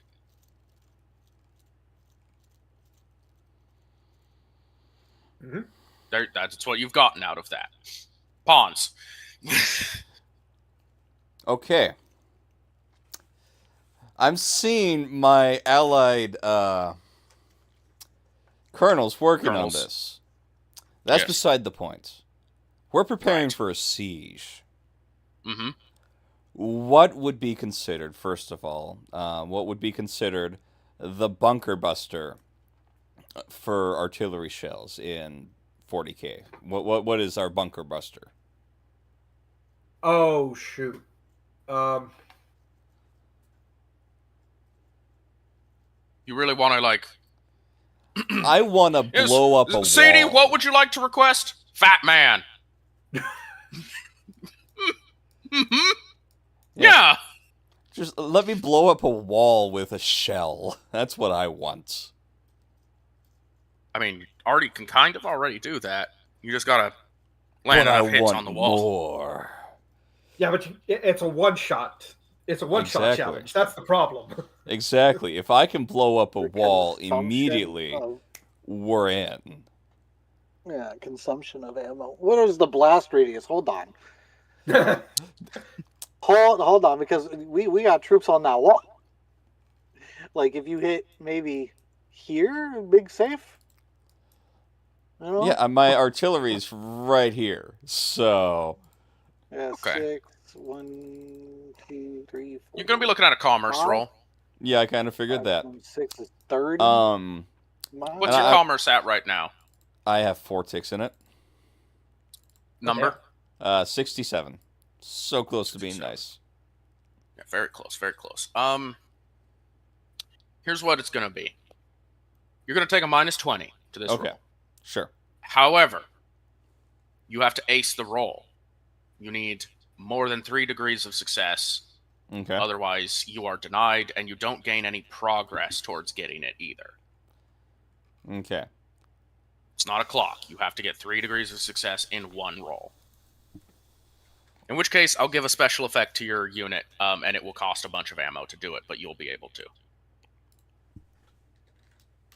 Oh, I was planning for this to be a clock that I'm outfitting all of my artillery for this over time. You're only getting 1 right now. I'm only getting 1 right now. Okay. I need to check. Trial something.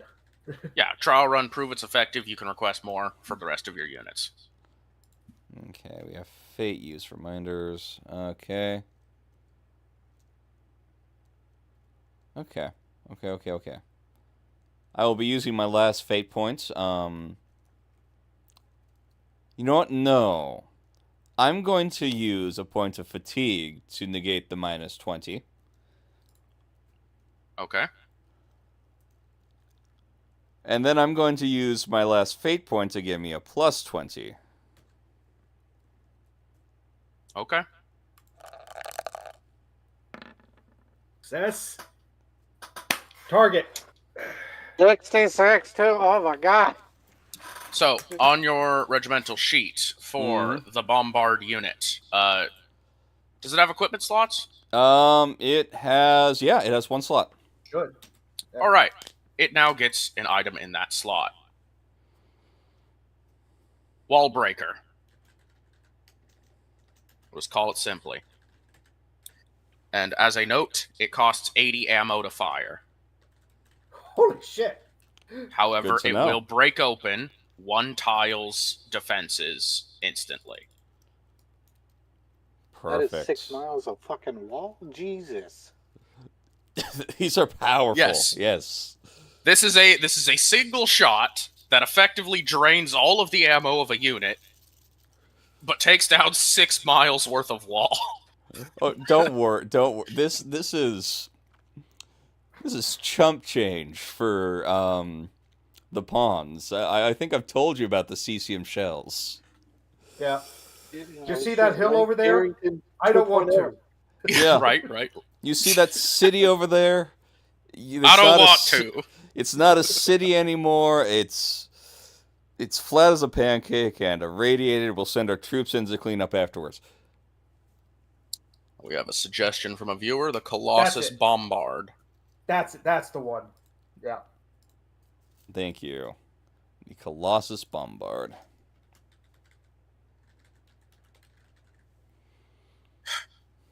All right. Alrighty. Your comrades from the SDs are going to try and help you discover the location of this augment. Because this information, well, there's 2 reasons. 1, that's bad if they have it. 2, we're Tau. We could probably use that. Yeah. Yeah, I'm that'd about be to say, nice. I want to give it to them. I don't even want to destroy it. Just watch. It's going to be in the north. Just watch. No, that's already been eliminated. Huh? Did we eliminate the Huh? north? 4 degrees of success and it's Yeah. Where? Got Keely's looking like Hatchlins real quick. You just start making names up. We're going to take a plus 20 with a fate point. Hey! That's 3 right. degrees. On the money. Okay. I'm going Reduce to the fate. represent this with a fob token, a lightning bolt.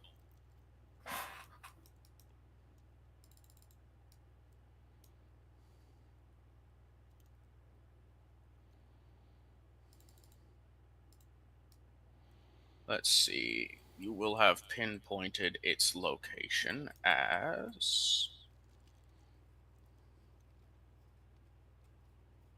Which Which one was it? Ah, yeah. Here it is. I knew it. Oh, of course. It has been built inside the settlement of Triany.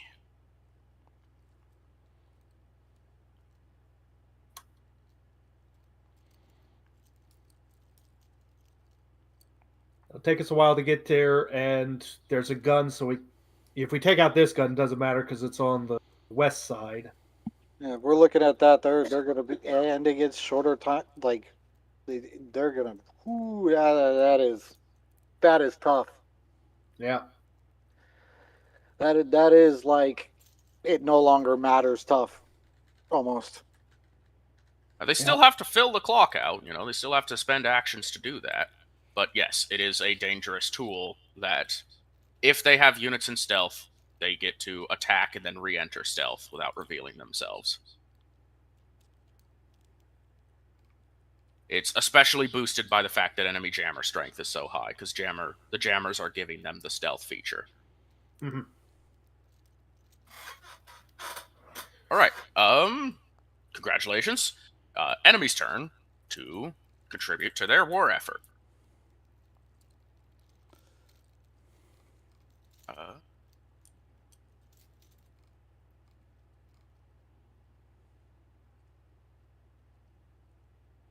Shadow is going to contribute to a hidden clock.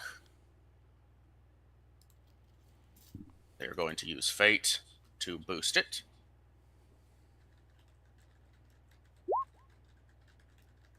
Ouch!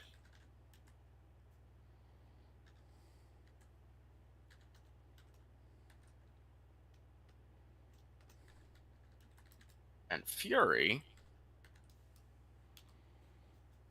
That's 7 degrees of success. That's not fun. Not fun. 7 degrees. Yeah, they didn't finish the clock, but they got some good progress there. It's even more terrifying, actually. Because that means there's a big clock, which means big effect. Oh no! You know what? I'm not sure what I want Fury to do. I'm between two choices. Would someone like to roll luck?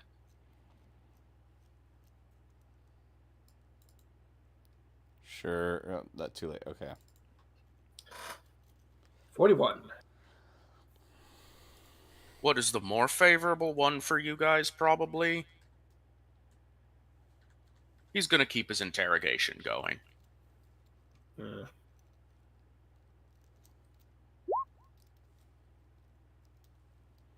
He will use his last point of fate to re-roll it.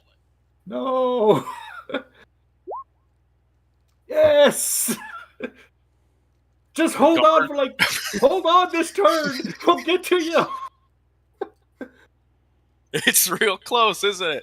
All right. Yeah. Final wave of command phase. Achilles.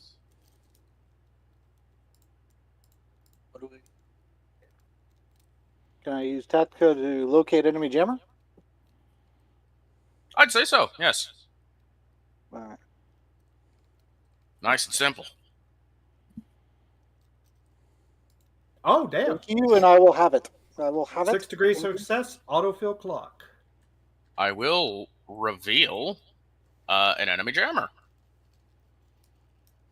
With the annoyance of where this other thing is. Achilles is like, oh, where's the other fucking thing? Damn it. Ah, Okay. Mm-hmm. Delicious.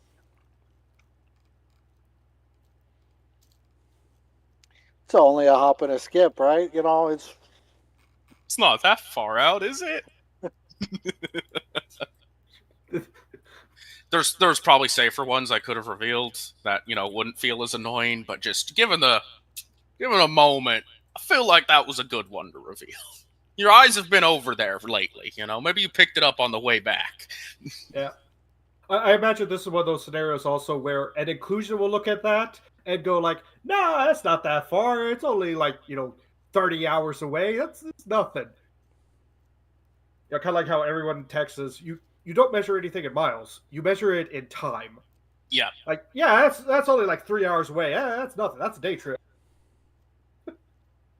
Mad Bear, All right. your final contribution for this command phase? Yeah, I'd still like to try to get some of that weather analyzed. Yeah, would you?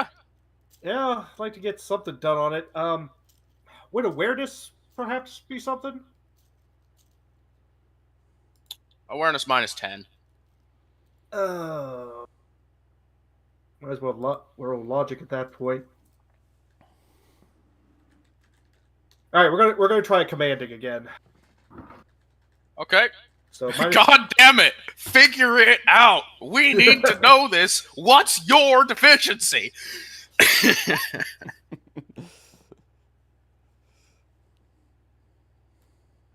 it doesn't make sense. There's a hurricane at the South Pole. How is there a hurricane at the South Pole? There's a Jovian red spot in the middle of the planet. That's a mountain.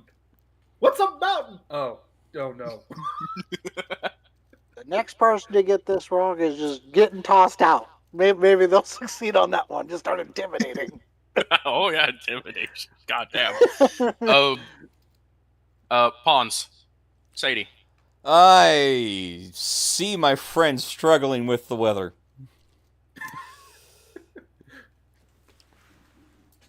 Yeah? So I'm going to try to ask around and see if I can buy information. You want to buy the weather data for this I planet. want to buy the weather data, yes. Okay. Probably buying it for my seneschal who's running the black market. Do you want to roll at a penalty or lose something and roll flat? Well, it depends on the something I'd lose. I'm not revealing that. It won't be like anything it won't be your big bomb. I'll give you Good, that. thank you. I like my It big won't be that. bomb. Yeah, I'll lose something. Okay. You can roll it flat.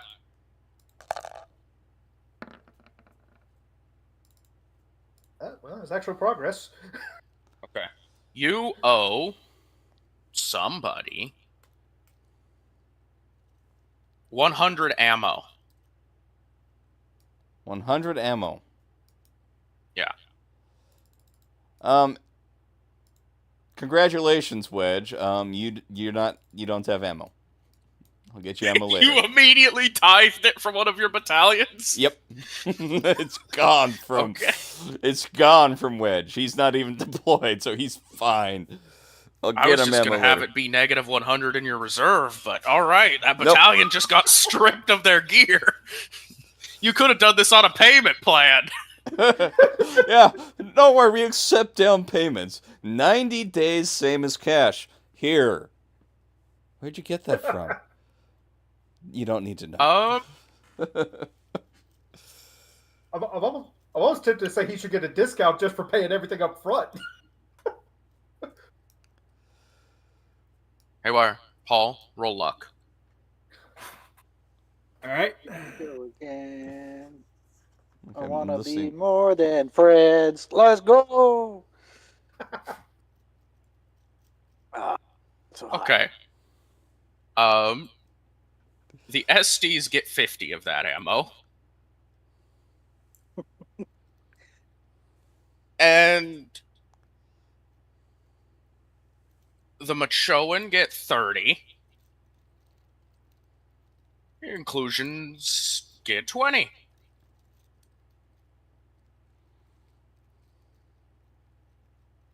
Somehow the inclusions knew the whole time. Just enough to be like, well, we know about this much. But combined forces, we know. We just can't tell everybody we know. Mm-hmm. So, what this essentially means is the bulk of the data was acquired through the Estes. Well, they were helping However- me figure out about roads. That makes sense. However, it was likely the Machoans' passcodes and the inclusions actually knowing where the data was stored to conclude in figuring out 2 pips of knowledge. Yes. We finally found the historical weather data. Our seneschal knew it the whole time. They're just being. Yes. Well, the Well, they're having problem a good is, time laughing at the goddamn. What is it? The chief of staff, your Max Sergeant, Major Sergeant. problem is when you ask him, all he has to say is, "It's raining sideways." Three sideways. And here I am asking what we can get him. I brought him soup. It was chunky.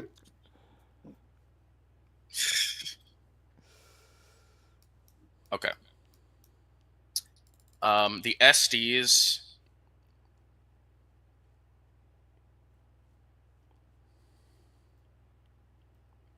The SDs are going to, instead of creating or contributing to a clock, earn their dice to land additional fodder at the fob. All right.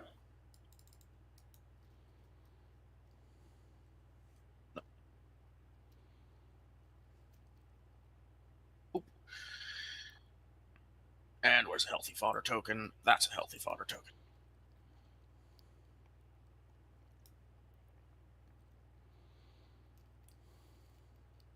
Oop.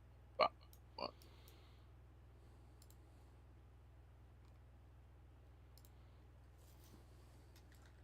Oh wow, 4, 5. Holy crap! Yep. All right. Enemy commanders. Last contributions this command phase.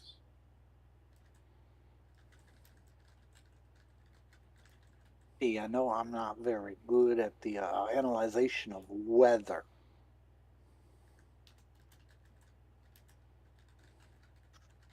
Well, neither is Bad Bear. That's why he keeps trying to delegate it. Yeah.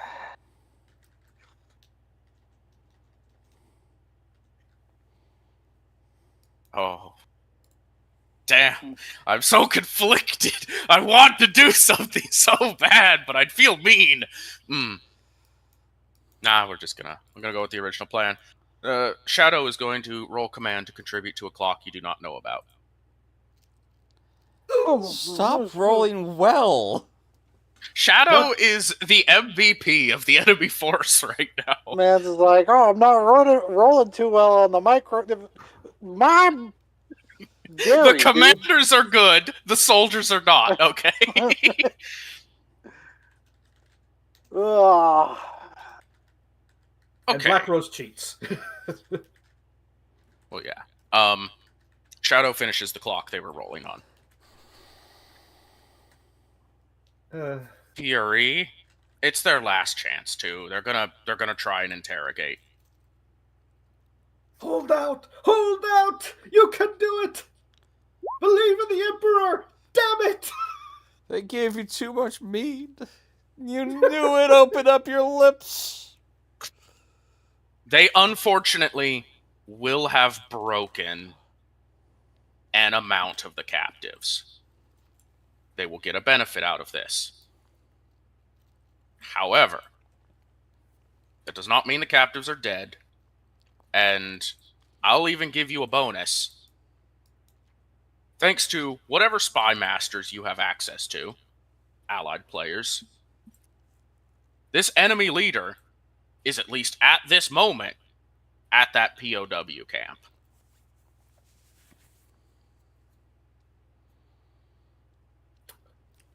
Good to know. Take him down. That's some jerky to chew on there. That is some.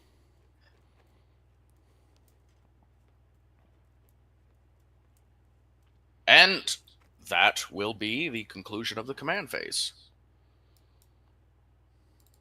I believe. We'll double check, but I'm pretty sure that's everything for the command phase. Yes. Yep. We are still maintaining the same initiative at this time. We're about to be going into the war phase, where we're going to do our movements and everything again. All right. I think real quick. First, check make sure that our recording is still good, and second, Oh yeah, we're still going. Good? All right. Also, we still good to. We might actually be able to run through the full time, relatively quickly. So, are we good to do that? I have to be up at 7 tomorrow. Oh, it is already 11 for you. Or 6, actually, even. So. Oh god, it was even earlier. Yeah. Okay. Well, So basically, yeah. Let me What ask what do we the want to do? following question then. Mm. Next time, do we want to continue the macro scale?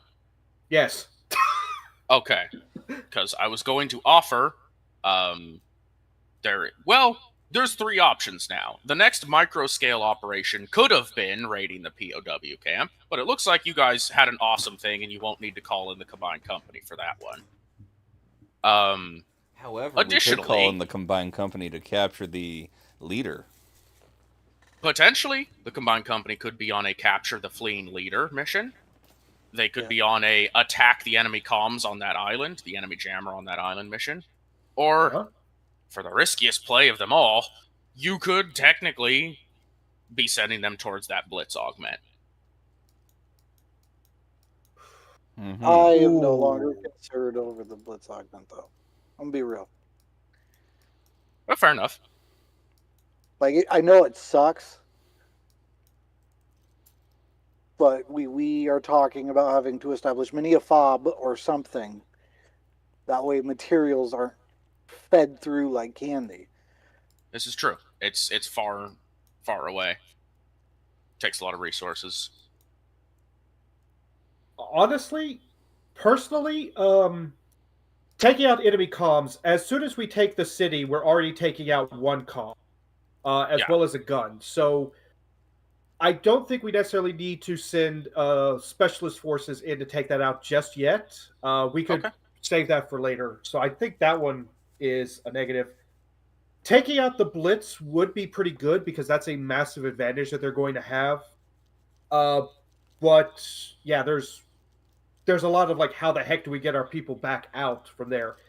Mm-hmm. Capturing an enemy leader after we've established there is a way to land troops in that area, at least in small groups.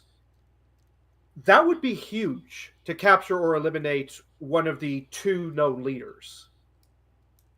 That would This is be true. huge, but I have a great fear that this guy is probably going to move at the same speed of the Rosenthorn owie guy that ran like 12 tiles with a single movement.